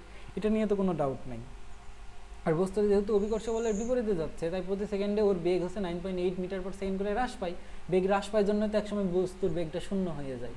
সুতরাং বস্তুতে মন্দন সর্বদা হবে 9.8। আর মন্দন মানেই কত? ঋণাত্মক ত্বরণ। সেজন্য এখানে এ যে জি এর মান সেটা -9.8 মিটার পার সেকেন্ড ইউজ করা হয়। এই মাইনাসকে তুমি আগে ইউজ করবা, না হলে ভিতরে ইউজ করবা, যে কোনো এক জায়গায় ইউজ করতে হবে। দুই জায়গায় ইউজ করতে গেলে ভুল হয়ে যাবে। আমি কি বলছি বুঝতে পারছো? ঠিক আছে, আচ্ছা ঠিক আছে। এবার দেখো, সর্বোচ্চ উচ্চতায় বস্তুর বেগ যেটা শূন্য হয়। সর্বোচ্চ উচ্চতায় বস্তুর বেগ কেন শূন্য হয়? কারণ বস্তু যখন বেগ শূন্য হয় তখন সেটা তার সর্বোচ্চ উচ্চতা, তারপরে তো আবার সে নিচে পড়তে থাকে, তাই তো? এবার দেখো, এটার ক্ষেত্রে আমরা দুইটা জিনিস নির্ণয় করব, যে সর্বোচ্চ উচ্চতায় উঠতে তার কত সময় লাগে, আর বস্তুর উড্ডয়ন কাল, এটা আমরা নির্ণয় করব। আস্তে আস্তে আসো এগুলা দেখি। এই যে এখানে যে সমীকরণগুলো আমি বললাম সেগুলাই লেখা আছে, এভাবে মনে রাখবা, দেখবা আসলে আমাদের জন্য সহজ লাগবে। আমরা a এর মান -g বসাবো এবং s এর মান হচ্ছে h বসাবো। বসাইলে এই সূত্রগুলো পেয়ে যাব। আমরা অলরেডি এই সূত্রগুলো শিখে ফেলাইছি, সুন্দরভাবে পিডিএফ দেখে নোট করে নিবা। ঠিক আছে, এখন দেখো আমাদের এই প্রশ্নটার উত্তর আমরা একটু পরেই পেয়ে যাব। এখন আমরা দুটা জিনিস দেখব। আমরা কি কি দেখব জানো? আমরা এখন দুটা জিনিস দেখব। এখন আমরা একটা বস্তুকে যখন নিচ থেকে উপরের দিকে নিক্ষেপ করতেছি, সেটা তার সর্বোচ্চ উচ্চতায় উঠতে তার কত সময় লাগে সেটা দেখব। আমরা কি দেখব? এটা এখানে না লিখি, এটা তো আমাদের প্রশ্ন, এটা তো আমাদের অ্যান্সার করতে হবে। হ্যালো, শুনতে পাচ্ছ? হ্যাঁ পাচ্ছি। এত জোরে সাউন্ড কেন? আচ্ছা ঠিক আছে, এবার ঠিক আছে। আসো দেখি। এবার আমরা দুইটা জিনিস শিখব আমাদের বস্তুর ক্ষেত্রে। তো আমরা মনে করো নিক্ষিপ্ত বস্তুর ক্ষেত্রে সর্বোচ্চ উচ্চতায় উঠতে প্রয়োজনীয় সময়, সর্বোচ্চ উচ্চতায়, লেখা ছোট হইলে আমাকে বইলো, হ্যাঁ? সর্বোচ্চ উচ্চতায় উঠতে প্রয়োজনীয় সময়, এমনি যে ছোট লাগাচ্ছে। মানে বলছি আমার লেখা যদি ছোট লাগে তাহলে আমাকে বললাম, একটু বড় করে লিখবো না। সর্বোচ্চ উচ্চতায় উঠতে প্রয়োজনীয় সময় এটা। আর একটা হচ্ছে বস্তুর বিচরণ কাল বলে, বিচরণ কাল বা কাল বা উড্ডয়ন কাল অনেকে বলে। উড্ডয়ন, উন্নয়ন লিখছি গো, উড্ডয়ন কাল। এই দুইটা জিনিস আমাদের এখন শিখতে হবে, বুঝছো? আসো আমরা একে একে শিখে ফেলি। সর্বোচ্চ উচ্চতায় উঠতে প্রয়োজনীয় সময়, আসলে ব্যাপারটা এরকম। আমি তোমাকে বারবার রিকমেন্ড করবো আমার ওই প্লে লিস্টটা শেষ করতে। ওই প্লে লিস্টের জিনিসগুলোকে আমি অনেক সুন্দরভাবে শিখাইছি। তুমি ওইগুলো দেখলে এগুলো তোমার কাছে একদম কিছুই না, তুমি দেখবে এগুলো আমি শিখাইছি ওখানে। তো একটা বস্তু মনে করো এখান থেকে কি করবে? উপরের দিকে উঠবে, তাই না? বুঝছো? দাঁড়াও, আবার মাইকের সমস্যা হয়েছে। এই মাইকের আবার সমস্যা হয়ে গেছে। শেষ।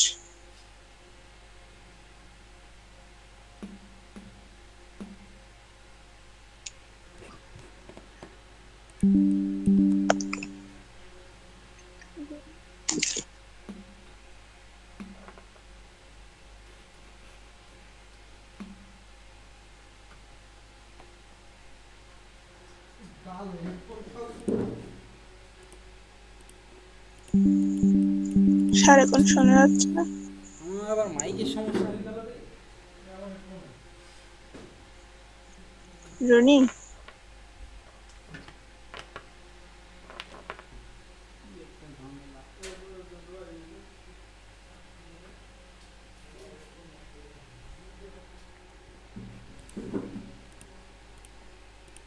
বুঝি নাই। আচ্ছা এবার ঠিক আছে। মাইকের সমস্যা হয়েছে। দেখো আমরা যেখানে ছিলাম, আসলে আমরা ছিলাম যে সর্বোচ্চ উচ্চতায় উঠতে প্রয়োজনীয় সময়। দেখো বস্তুর বেগ, আমাদের এটাকে মনে করো নিক্ষেপ করব। এই বস্তুকে নিক্ষেপ করতে গেলে বস্তু যে আদিবেগ সেটা একটা থাকবে। এখন এটার একটা আদিবেগ থাকবে। বস্তুকে যখন তুমি উপরের দিকে নিক্ষেপ করবে, একটা বস্তু নির্দিষ্ট উচ্চতায় উঠবে। নির্দিষ্ট উচ্চতায় যখন উঠবে, তাহলে মনে করো বস্তুটা আমাদের এখান থেকে এখানে গেল। তো নির্দিষ্ট উচ্চতায় ওঠার পরে কি করবে? এর বেগ যেহেতু আস্তে আস্তে কমছে, কারণ কি আমাদের ত্বরণ, আমাদের বস্তুর যে আমাদের পৃথিবীর যে আকর্ষণ বল সেটা এটাকে নিচের দিকে টানছে এবং এই চাচ্ছে উপরের দিকে উঠতে। তার মানে কি এই উপরের দিকে বেশি দূর উঠতে পারবে না, একটা সময় বস্তুর বেগটা হয়ে যাবে শূন্য। এখন বস্তুর বেগ যখন শূন্য হবে, সে আবার কি করবে? নিচের দিকে পড়বে। তার মানে কি এই যে বস্তুর আদিবেগ একটা ছিল, শেষে যায় শেষ বেগটা শূন্য হলো, তার মানে কি এই যে বস্তু এখানে যে দূরত্বটা অতিক্রম করলো এটাকে আমরা বস্তুর জন্য সর্বোচ্চ উচ্চতা বলতে পারি, এবং এটাকে আমরা এইচ ম্যাক্স দ্বারা প্রকাশ করি। কি দ্বারা প্রকাশ করি বলো তো? H max. এটাকে বলা হয় সর্বোচ্চ উচ্চতা, সর্বোচ্চ সর্বোচ্চ উচ্চতা। তো বলো এখন এটা আমরা কোন সূত্র থেকে বের করতে পারি, মানে আমাদের এখানে টি এর মানটা লাগবে আর কি। তো আসলে এটার জন্য আমরা যে সূত্র শিখেছি নিক্ষিপ্ত বস্তুর জন্য, সেটা কি ছিল আমাদের? V is equal to you minus GT. তো এই সূত্রে তুমি কি করবা, দেখো শেষ বেগের মান কত, শেষ বেগের মান শূন্য বসাবা। শেষ বেগের মান যখন তুমি শূন্য বসাবা কি পাবা? শূন্য is equal to you minus GT.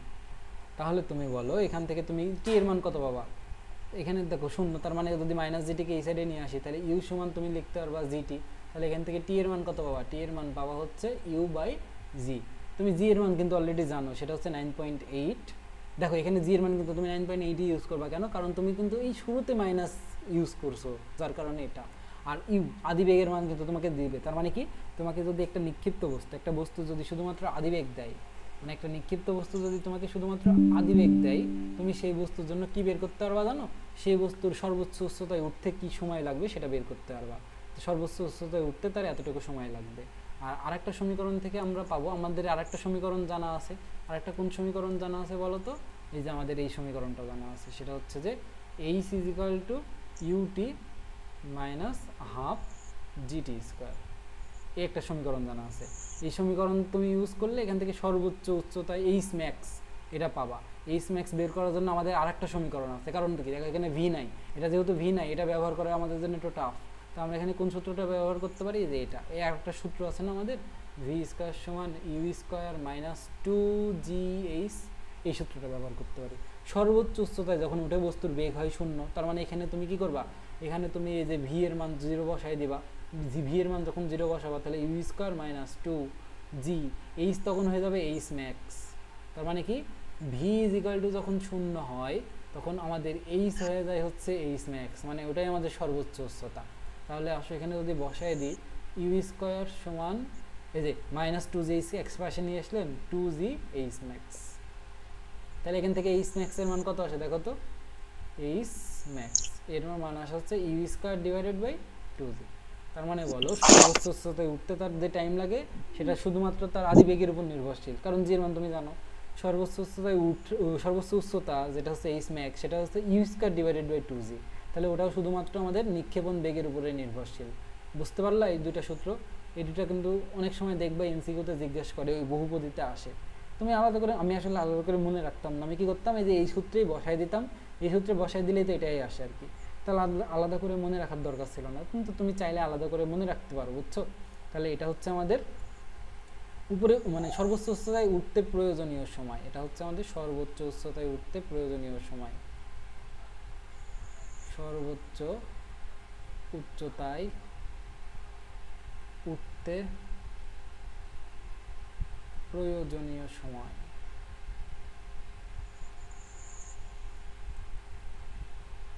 আর এটা হচ্ছে সর্বোচ্চ উচ্চতা। এই হচ্ছে দুইটা সূত্রের রূপ। আরেকটা সূত্র আমাদের জন্য সামনে পাবা, আমি আসলে তোমাকে এখনই দেখাই দিই। সেটা হচ্ছে এরকম যে বস্তুর বিচরণকাল, বস্তুর বিচরণকাল। আসলে এটা দেখাই দিলেই মনে করো আমাদের শেষ, আর বাকি ম্যাথ তো আমাদের করানোই আছে।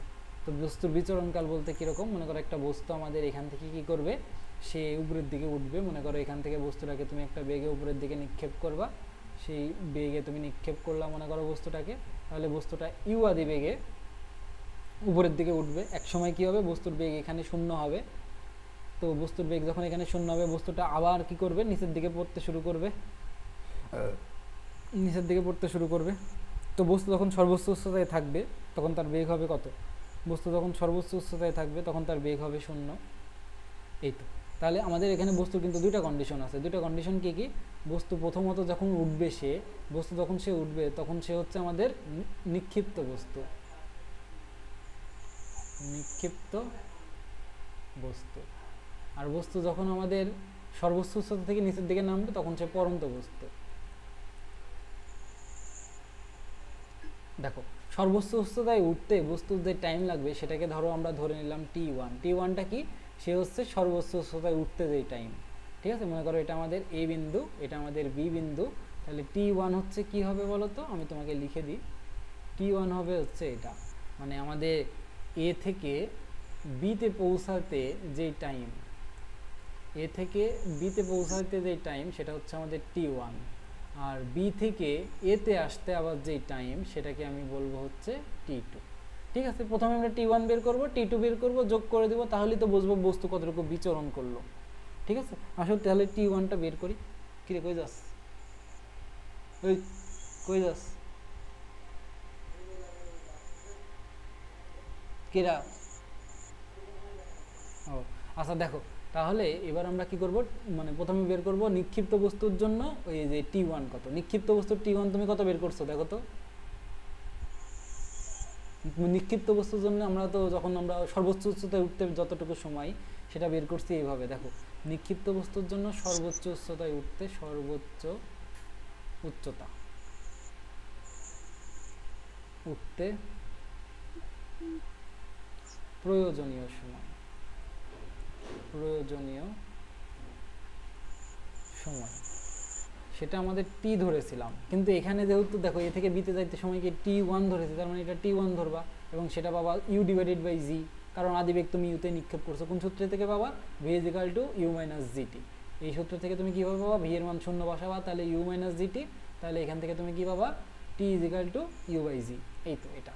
আর এবার দেখো, এবার তুমি এবার এই বস্তুটা যখন সর্বোচ্চ উচ্চতায় পৌঁছায় গেল তখন বস্তুটা এবার কি করবে? নিচের দিকে পড়বে। আর নিচের দিকে পড়ার ক্ষেত্রে আমাদের দেখতে হবে আদিবেগ শূন্য কিনা। দেখো আদিবেগ কিন্তু অলরেডি শূন্য হয়ে গেছে। এই নিক্ষিপ্ত বস্তুর শেষ বেগ পরন্ত বস্তুর আদিবেগ, তাহলে নিক্ষিপ্ত বস্তুর শেষ বেগ কত? 0। ওটা হচ্ছে পরন্ত বস্তুর আদিবেগ, সেটা কত? 0। তার মানে কি এটা পরন্ত বস্তু হয়েছে। তাহলে পরন্ত বস্তুর ক্ষেত্রে তুমি যখন সময় বের করতে যাবা তোমাকে কোন সূত্র ব্যবহার করতে হবে? তাহলে পরন্ত বস্তুর মানে ওই যে দ্বিতীয় ক্ষেত্রে আমাদের বি থেকে এতে আসতে যে সময় সেটাকে আমরা t2 ধরছি। এটা কিভাবে বের করব? এটার জন্য আমাদের একটাই সমীকরণ জানা আছে, সেটা হচ্ছে যে কত বলতো, এই যে v is equal to you plus g t. তো এবার বলো ইউ এর মান কত এখানে? ওই যে আমাদের যেহেতু ই বস্তু নিক্ষিপ পরন্ত বস্তু, তার মানে ইউ এর মান হচ্ছে 0। তাহলে ইউ এর মান যখন 0 বসাবো তাহলে ভি সমান কত হবে বলো তো? ভি সমান হবে কত? জিটি, তাই না? বুঝছো? এটা বুঝছো কিনা বলো? স্যার বলি নাই। কোথায় থেকে বুঝো না, কোথায় থেকে বুঝো না বলো তো? দেখো আমরা এতদূর পর্যন্ত বুঝছো তাই না, যে সর্বোচ্চ উচ্চতায় উঠতে প্রয়োজনীয় সময় t1 is equal to u by g, এটা বুঝছো? হ্যাঁ। আচ্ছা ঠিক আছে, এটা বুঝছো। এবার বলো, এবার তুমি বলো যে এই যে আমরা বি থেকে যে এতে আসবো এই ক্ষেত্রে বস্তুটা কি বস্তু? এই ক্ষেত্রে আমাদের যে বস্তুটার কন্ডিশন সেটা হচ্ছে যে বস্তুটা হবে আমাদের নিক্ষিপ্ত পরন্ত বস্তু। এই ক্ষেত্রে বস্তুটা হবে আমাদের পরন্ত বস্তু। এখন পরন্ত বস্তুর জন্য তুমি কি জানো? পরন্ত বস্তুর জন্য যে সূত্র জানো সেটা হচ্ছে কি v is equal to you plus GT, তাই না? কিন্তু পরন্ত বস্তুর ক্ষেত্রে আদিবেগ তো শূন্য, তার মানে কি v is equal to u এর মান শূন্য বসাবা প্লাস জিটি, তাহলে কি পাবা তুমি বলো তো? v is equal to GT পাবা। দেখুন এই ভিটা কি? ভি হচ্ছে শেষ বেগ। এই শেষ বেগটা আবার কি বলো তো? পরন্ত বস্তুর শেষ বেগ নিক্ষিপ্ত বস্তুর আদিবেগ না? পরন্ত বস্তুর শেষ বেগ নিক্ষিপ্ত বস্তুর আদিবেগ, কারণ আদিবেগ ইউতেই নিক্ষিপ্ত হয়েছিল। যেই বেগে নিক্ষিপ্ত হবে সেই বেগেই তো মাটিতে পড়বে। তাহলে কি এখানে তুমি ভি কে ইউ দ্বারা রিপ্লেস করতে পারবা, তাহলে g t u is equal to g t. তাহলে এখান থেকে টি পাবা কি? টি পাবা হচ্ছে ইউ বাই জি। কিন্তু এই টিটা কি? t2, কারণ এটা বি থেকে এতে আসতে টাইম। তাহলে দেখো, তাহলে তুমি বলো তো বিচরণকাল কিভাবে পাবা? বিচরণকালকে আমরা আসলে টি দ্বারা প্রকাশ করি, বিচরণকালকে আমরা টি দ্বারা প্রকাশ করি এবং টি সমান হয় হচ্ছে t1 প্লাস t2। তো t1 এর মান তুমি কত পাইলা? t1 এর মান পাইলা u বাই জি। t2 এর মান কত পাইলা? সেটা পাইলা u by g, u by g, u by g. তাহলে বলো একটা u বাই জি আর একটা u বাই জি যদি যোগ করো তাহলে কত পাওয়া যায়? 2u বাই জি, তাই না? একটা u বাই জি আর একটা u বাই জি, তাহলে যোগ করলে কত পাওয়া যায়? 2u বাই জি। এভাবে কষ্ট হলে তুমি লসাগু করে দাও, লসাগু জি লসাগু করলে u যোগ u মানে 2u। তাহলে কোন একটা বস্তুর বিচরণকাল কত? t is equal to u by g. তোমার সূত্রের প্রমাণ জানার দরকার নাই, সূত্রটা মনে রাখবা। কোন একটা বস্তুর বিচরণকাল, কোন বস্তুর বিচরণকাল সেটা হচ্ছে যে সেটাকে আমরা টি দ্বারা প্রকাশ করি এবং সেটা হচ্ছে যে কত 2u/g। প্রমাণটা মনে রাখতে পারলে ভালো, না মনে রাখতে পারলে সূত্র দরকার। কোনো একটা বস্তুকে যদি আদিবেগ ইউতে নিক্ষেপ করো তাহলে তার বিচরণকাল হবে 2u/g। মনে থাকবে? মনে থাকবে কিনা বলো? আচ্ছা ঠিক আছে, এই আর কি। এখন খারাপভাবে নিক্ষিপ্ত বস্তুর ক্ষেত্রে সর্বোচ্চ উচ্চতায় পৌঁছাতে এবং আবার আগের অবস্থায় ফিরে আসতে একই সময় লাগে। দেখো তো, সর্বোচ্চ উচ্চতায় পৌঁছাতে আমাদের টাইম লাগছে u/g, আবার আগের অবস্থায় ফিরে আসতে টাইম লাগছে u/g। তাহলে তো এটা আমরা অলরেডি প্রমাণ করেই ফেললাম। তাহলে প্রমাণ করে ফেলেছি, প্রমাণ করে ফেলেছি। এটাই ওটা ছিল, ঠিক আছে, এটা গেল। তো এই সূত্রটাকে আরেকটা ছোট সূত্র দ্বারা প্রমাণ করা যায়। কিভাবে আমি তোমাকে আসলে একটু দেখাই দিই, তাহলে অত কষ্ট হবে না। এখানে কিন্তু আমাদেরও যে স্মরণের কনসেপ্টটা লাগবে, দেখবা স্মরণের কনসেপ্ট কোথায় লাগে আমি তোমাকে দেখাই। মনে করো একটা বস্তু ছিল এখানে, দেখো একটা বস্তু আমাদের ছিল হচ্ছে এখানে, ধরো, তাহলে এখান থেকে তাকে আমরা কি করব, একটা আদিবেগে নিক্ষেপ করব উপরের দিকে। মনে করো একটা আদিবেগে ইউতে নিক্ষেপ করলাম, মানে আমরা এখন ওই সূত্রটাই আরেকভাবে প্রমাণ করব সহজভাবে। এটা তো করলাম হচ্ছে ওই আমাদের ওই প্রশ্নটার জন্য, কিন্তু এখন আমরা এটা কি করবো আর একটু সহজভাবে প্রমাণ করবো। মনে করো ইউ আদিবেগে তুমি এটাকে নিক্ষেপ করলা, ইউ আদিবেগে নিক্ষেপ করলা। এখন নিক্ষেপ করার পরে সে একটা নির্দিষ্ট উচ্চতায় উঠবে, ওঠার পরে তার বেগটা কি হবে, ভি ইজ ইকুয়াল টু 0 হবে। তারপরে সে আবার নিচের দিকে পড়বে। তাহলে বলো, আবার নিচের দিকে পড়বে, তার সর্বোচ্চ উচ্চতায় উঠতে যেই সময় সেটাকে তুমি বলছো t1, সর্বোচ্চ উচ্চতা থেকে আবার নিচের দিকে নামতে যেই টাইম সেটাকে তুমি বলছো t2, আর এই সর্বোচ্চ টোটাল বিচরণকাল সেটাকে তুমি বলছো টি ইজ ইকুয়াল টু হবে t1 যোগ t2, তাই তো? আচ্ছা তুমি দেখো তো, আমরা একটা সূত্র জানি না, আমরা কিন্তু একটা সূত্র জানি আমাদের নিক্ষিপ্ত বস্তুর ক্ষেত্রে যে সূত্রটা আমরা জানি সেটা হচ্ছে যে h is equal two ut minus half gt square. এই সূত্রটা জানি নিক্ষিপ্ত বস্তুর ক্ষেত্রে। হ্যাঁ, নিক্ষিপ্ত বস্তু। তুমি বলো তো, এই আমাদের t1 এবং t2 যোগ করলে কি পাবো? টোটাল যে বিচরণকাল সেটা পাবো। যখন আমাদের দেখো বিচরণকাল পরে বস্তুটা কোথায় থাকবে, যেখানে ছিল সেখানেই ফিরে আসবে।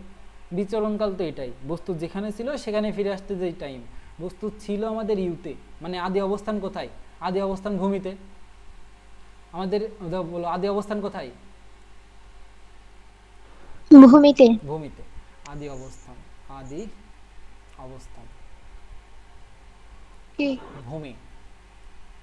তখন দেখো আমরা যখন t1 পরে যাব, তার মানে বস্তুর আদি অবস্থান আর ভূমিতে নাই, তার মানে বস্তু তখনও বিচরণ করছে। তারপরে যখন বস্তু আবার t2 সময় পরে ভূমিতে ফিরে আসবে, তাহলে বস্তুর শেষ অবস্থান কোথায় হবে? শেষ অবস্থান কোথায় হবে? ভূমিতেই। তাহলে দেখো বস্তুর আদি অবস্থানও যেখানে, শেষ অবস্থানও সেখানে, তাহলে বস্তুর স্মরণ কত? স্মরণ কত? 0। তাহলে তুমি এইচ এর মান এখানে কত বসাবা? 0 বসাবা। তো এইচ এর মান 0 বসাও। এইচ এর মান 0 বসাইলে তুমি বলো এখানে যে ইউ, যেখানে যে টিটা পাবা সেই টিটা কি হবে? বিচরণকালের টি, মানে ওই যে t1 যোগ t2, মানে বিচরণকালের যে বড় হাতের টি সেটা বসাই দিলাম। তার মানে এখানে টিটা হবে বড় হাতের টি minus half G T square, কিন্তু এই টিটা হবে হচ্ছে বড় হাতের টি স্কোয়ার। তাহলে আসো এখান থেকে কি পাওয়া যাবে? এখান থেকে পাওয়া যাবে হচ্ছে আমাদের 0 ইজ ইকুয়াল টু, দেখো একটা টি কমন নেওয়া যায়, টি যদি একটা কমন নেওয়া থাকে কি u minus half g into টি।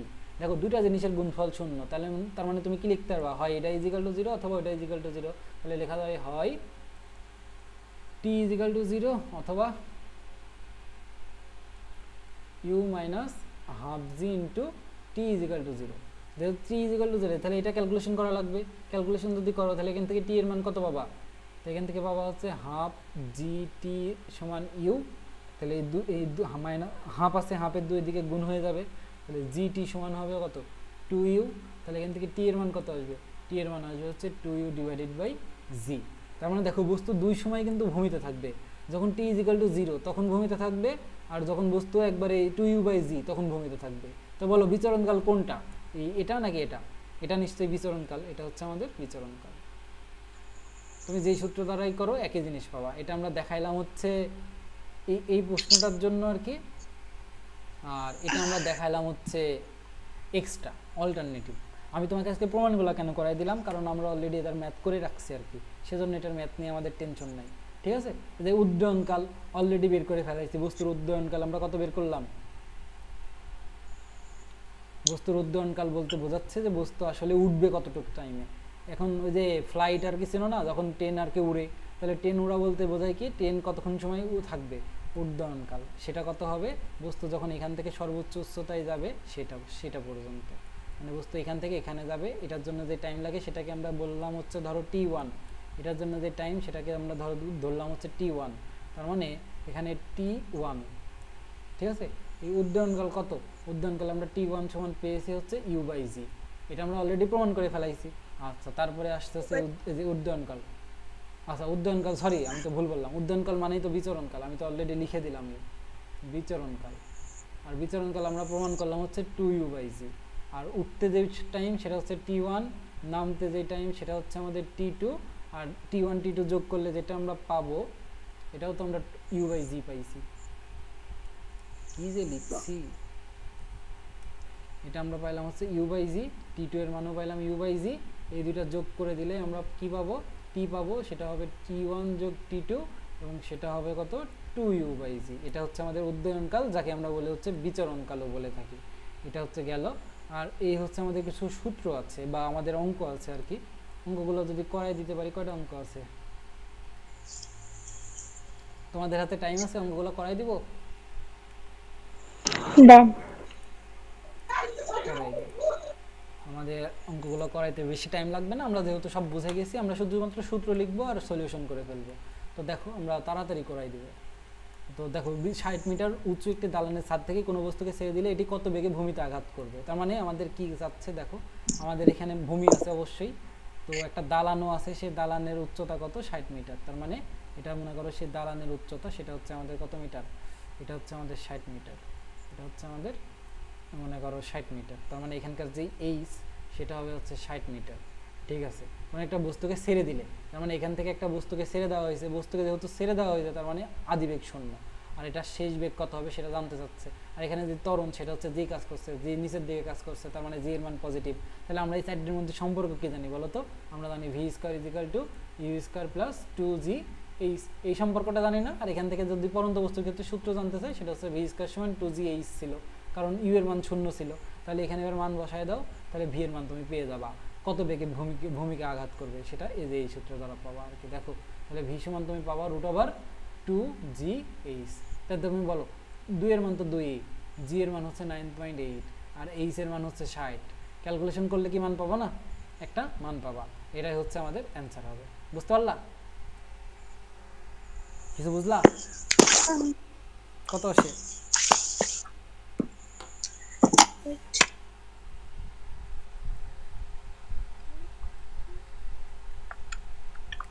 না বুঝতে পারলে আমাকে একটু দয়া করে বইলো, হ্যাঁ, না হলে আসলে সমস্যা। আসে হচ্ছে 34.29, এত কি হবে মিটার পার সেকেন্ড হবে। এটা ছিল আমাদের 1 নম্বর প্রশ্ন। আসলে 2 নম্বরটা দেখি। তো এত বেগে খাড়া উপরের দিকে নিক্ষিপ্ত একটি বস্তু সর্বোচ্চ কত উচ্চতায় পৌঁছাবে এবং ওই উচ্চতায় পৌঁছাতে তার কত টাইম লাগবে। তা এটা আমরা অলরেডি পারবো, কেন আমরা সব থিওরি দেখে এসেছি। কেন, একটি বস্তুকেও খাড়া উপরের দিকে নিক্ষেপ করছে, তার মানে একটা বস্তু এখানে ছিল, এখান থেকে বস্তুকে কি করা হয়েছে, খাড়া উপরের দিকে নিক্ষেপ করা হয়েছে। এখন খাড়া যখন উপরের দিকে নিক্ষেপ করছে, একটা আদিবেগ আছে, আদিবেগের মান দেওয়া আছে দেখো 29 মিটার পার সেকেন্ড নিক্ষেপ করা হয়েছে। বস্তু সর্বোচ্চ কত উচ্চতায় উঠবে, মনে করো আমরা ধরে নিলাম বস্তু সর্বোচ্চ এত দূর উঠবে, তার মানে বস্তু যখন এত দূর উঠবে এই উচ্চতাকে আমরা একটা নাম দিয়ে দিব, এটাই হচ্ছে আমাদের সর্বোচ্চ উচ্চতা। সর্বোচ্চ উচ্চতাকে আমরা নর্মালি এইচ ম্যাক্স দ্বারা প্রকাশ করব। তাহলে এখান থেকে এত দূর পর্যন্ত যে উচ্চতা এটাকে আমরা বলবো এইচ ম্যাক্স। খুবই ভালো কথা, সর্বোচ্চ উচ্চতা আর আমাদের আদিবেগ আছে। আমরা কি জানি সর্বোচ্চ উচ্চতার যে সময় এইচ ম্যাক্স সমান কত জানি বলো তো, u² / 2g প্রমাণ করে আসলাম। তুমি যদি প্রমাণ করে না আসতা বা চাইতা তাহলে তুমি কোন সূত্রটা ইউজ করতে হইতো তোমাকে, এই যে এই সূত্রটা, v² = u² - 2gh। তখন v এর মান শূন্য ধরে এখান থেকে এইচ এর মানটা এইচ ম্যাক্স ধরে বের করতা। যেহেতু আমরা সূত্র প্রমাণ করে এসেছি তার মানে সূত্র দ্বারাই ম্যাথ করবো আর কি। তাহলে সর্বোচ্চ উচ্চতায় উঠতে কত সময় লাগবে এবং সর্বোচ্চ উচ্চতা কত, তাহলে প্রথমে সর্বোচ্চ উচ্চতাটা বের করে ফেলি। তো ইউ এর মান হচ্ছে আমাদের 29 কে স্কয়ার করো 2 × 9.8, তো আসো কত আসে দেখি, 29² / 2 × 9.8 আসে হচ্ছে আমাদের 42। তাহলে এইচ ম্যাক্স এর মান কত আসে 42.90 মিটার। তারপরে বলছে ওই উচ্চতায় পৌঁছাতে তার কত টাইম লাগবে। তার মানে এখানে আমাদের টি এর মান জানতে চাচ্ছে, আর টি এর মান কিন্তু অলরেডি আমরা সূত্র জেনে এসেছি। সেটা হচ্ছে যদি সর্বোচ্চ উচ্চতায় উঠতে যে টাইম লাগবে সেটাকে যদি টি1 ধরে নিই, যে এখান থেকে এখানে উঠতে যে টাইম লাগবে সেটা টি1, তাহলে এটা হবে u/g। মনে আছে ইউ এর মান কত ছিল 29 বাই এখানে জি এর মান হচ্ছে 9.8। দেখছো, তার মানে সূত্র প্রমাণ করে আসলে এটা করতে 1 মিনিটও লাগবে না, কিন্তু কষ্ট হচ্ছে সূত্রগুলো মনে রাখা। তোমার যদি সূত্র মনে রাখতে কষ্ট হয় তাহলে ওই যে আমাদের তুমি আমার আগের প্লেলিস্টটা দেখলে দেখবা আমি এখানে এই সূত্র দ্বারা করি নাই ম্যাথগুলো, ওই একদম বেসিক সূত্র দিয়ে করছি। তোমার যেটা ভালো লাগে তুমি সেটা করবা। এইসব অঙ্ক কিন্তু ওই প্লেলিস্টেও করানো আছে, বুঝছো? আমি তোমাকে জাস্ট দেখাই দিতেছি যে সূত্র দ্বারা করানো যায়। এই ম্যাথগুলো এখানে করানোর এক উদ্দেশ্য একটাই, কারণ আমি ওখানে একভাবে করাইছিলাম, এখানে আরেকভাবে করাই দিচ্ছি, এই আর কি। তা আসলে এই ম্যাথটা দেখি। একটি বস্তুকে 20 মিটার বেগে খাড়া উপরের দিকে নিক্ষেপ করা হলো, গতিপথের মধ্যবিন্দুতে তার বেগ কত? গতিপথের মধ্যবিন্দুতে বেগ চাইছে, তার মানে কি মনে করো এটা আমাদের ভূমি, এটাকে আমরা কি করব খাড়া উপরের দিকে নিক্ষেপ করব। আসো নিক্ষেপ করি, মনে করো খাড়া উপরের দিকে নিক্ষেপ করব। কত বেগে নিক্ষেপ করব? দেখো ভাই বেগটা দেওয়া আছে, u = দেওয়া আছে হচ্ছে 20 মিটার পার সেকেন্ড। যখন নিক্ষেপ করবা তার মানে একটা বস্তু সর্বোচ্চ উচ্চতায় উঠবে। মনে করো বস্তু সর্বোচ্চ উচ্চতায় উঠলো এতখানিক, তার মানে কি বস্তু যেই আমাদের সর্বোচ্চ রে বস্তুই তো আসে নাই, মনে করো এটা হচ্ছে সর্বোচ্চ উচ্চতায় বস্তু উঠলো। তারপরে কি এখান থেকে এত দূর পর্যন্ত যে দূরত্ব সেটাকে তুমি ধরে নিলা হচ্ছে আমাদের দেওয়া আছে দেওয়া নেই, তার মানে এটা হচ্ছে আমাদের টোটাল উচ্চতা এইচ। বুঝছো? একটি বস্তুকে উপরের দিকে নিক্ষেপ করা হলো, গতিপথের মধ্যবিন্দুতে তার বেগ কত? তার মানে কি সে যখন এই যে 10 মিটারে থাকবে, 10 মিটার না, মানে গতিপথের মধ্যবিন্দুতে তার বেগ নির্ণয় করতে বলছে। তার মানে আমরা এইচ তো জানি না, তাহলে আমাদের আগে কাজ কি? আগে কাজ হচ্ছে এইচ নির্ণয় করা। তো সর্বোচ্চ উচ্চতার কত সেটা বের করে ফেলে আসো। সর্বোচ্চ উচ্চতাকে আমরা আসলে এইচ ম্যাক্স বলে ডাকি। তো এইচ ম্যাক্স সমান আমরা কি জানি? এটা আসবে হচ্ছে u² / 2g। তো ইউ এর মান কত দেওয়া আছে? 20² / 2 ইন্টু জি এর মান হচ্ছে 9.8। তারশো বসাই, তো 20² মানে 400, আর 2 ইন্টু 9.8। আমি এইসব ম্যাথ আগের ওই যে স্লাইডে করাইছি, মানে আগের যেই প্লেলিস্ট, সেজন্য আর কি এইভাবে করতেছি। তো এসে এইচ ম্যাক্স বলছে গতিপথের মধ্যবিন্দুতে, তার মানে কত? যখন তার উচ্চতা হবে কত? এইচ ম্যাক্সের অর্ধেক, মধ্যবিন্দু এইচ ম্যাক্সের অর্ধেক হবে, তখন তার বেগ কত সেটা জানতে চাইছে। এইচ ম্যাক্স হচ্ছে 20.40, আর এখানে আছে 2, তার মানে এটা আসবে 10.20। এই উচ্চতায় তার বেগ কত? আমরা এটার জন্য কোন সূত্রটা ব্যবহার করতে পারি? এটার জন্য ব্যবহার করতে পারি হচ্ছে যে v² সমান u² - 2gh, এই সূত্রটা ব্যবহার করতে পারি। তো v এর মান বের করবো √, দেখো u এর মান দেওয়া আছে 20² - 2, g এর মান হচ্ছে 9.8। 9.8 কেন বসাইলাম? কারণ দেখো মাইনাস আগেই আছে, আর এইচ এর মান তো আমরা বের করলাম 10.20। এই সূত্র ব্যবহার করলে এখান থেকে ভি এর মান তুমি পাবা। ভি এর মান কত পাবা আসো দেখি। 20² মানে 400 মাইনাস 2 ইন্টু 9.8 ইন্টু 10.20, যদি করো এটা আসে 14.14 মিটার পার সেকেন্ড। এটা ছিল আমাদের হচ্ছে এটা। বুঝছো এখানে কি করছি? প্রথম সর্বোচ্চ উচ্চতা বের করছি, তারপর বলছে গতিপথের মধ্যবিন্দুতে, তার মানে কি সর্বোচ্চ উচ্চতার অর্ধেক, সেটা হচ্ছে h = h max/2, তাহলে 10.20। তারপরে এখান থেকে আমাদের কি বের করতে বলছে? বেগ। তার মানে এখন আমাকে দেখতে হবে ওই চলকগুলোর মধ্যে সম্পর্ক আছে এমন সমীকরণ কোনটা। ওই চলকগুলোর মধ্যে সম্পর্ক আছে এমন সমীকরণ হচ্ছে এটা। তারপরে এখান থেকে আমরা কি করলাম? ভি এর মান বের করে ফেললাম। ওকে, তারপরে দেখো এটাকে আজকে করাবো। আচ্ছা, এই দুইটা ম্যাথ তোমাদের হোমওয়ার্ক দেওয়া থাকলো, বুঝছো? যদি পারো করবা, না পারলে নেক্সট ক্লাসে করাই দেবো। নেক্সট ক্লাসে আমাদের কম পড়া আছে, আমরা করে দিতে পারবো। এটা আমাদের এইচডব্লিউ থাকলো, এটা আমাদের এইচডব্লিউ থাকলো, বুঝছো?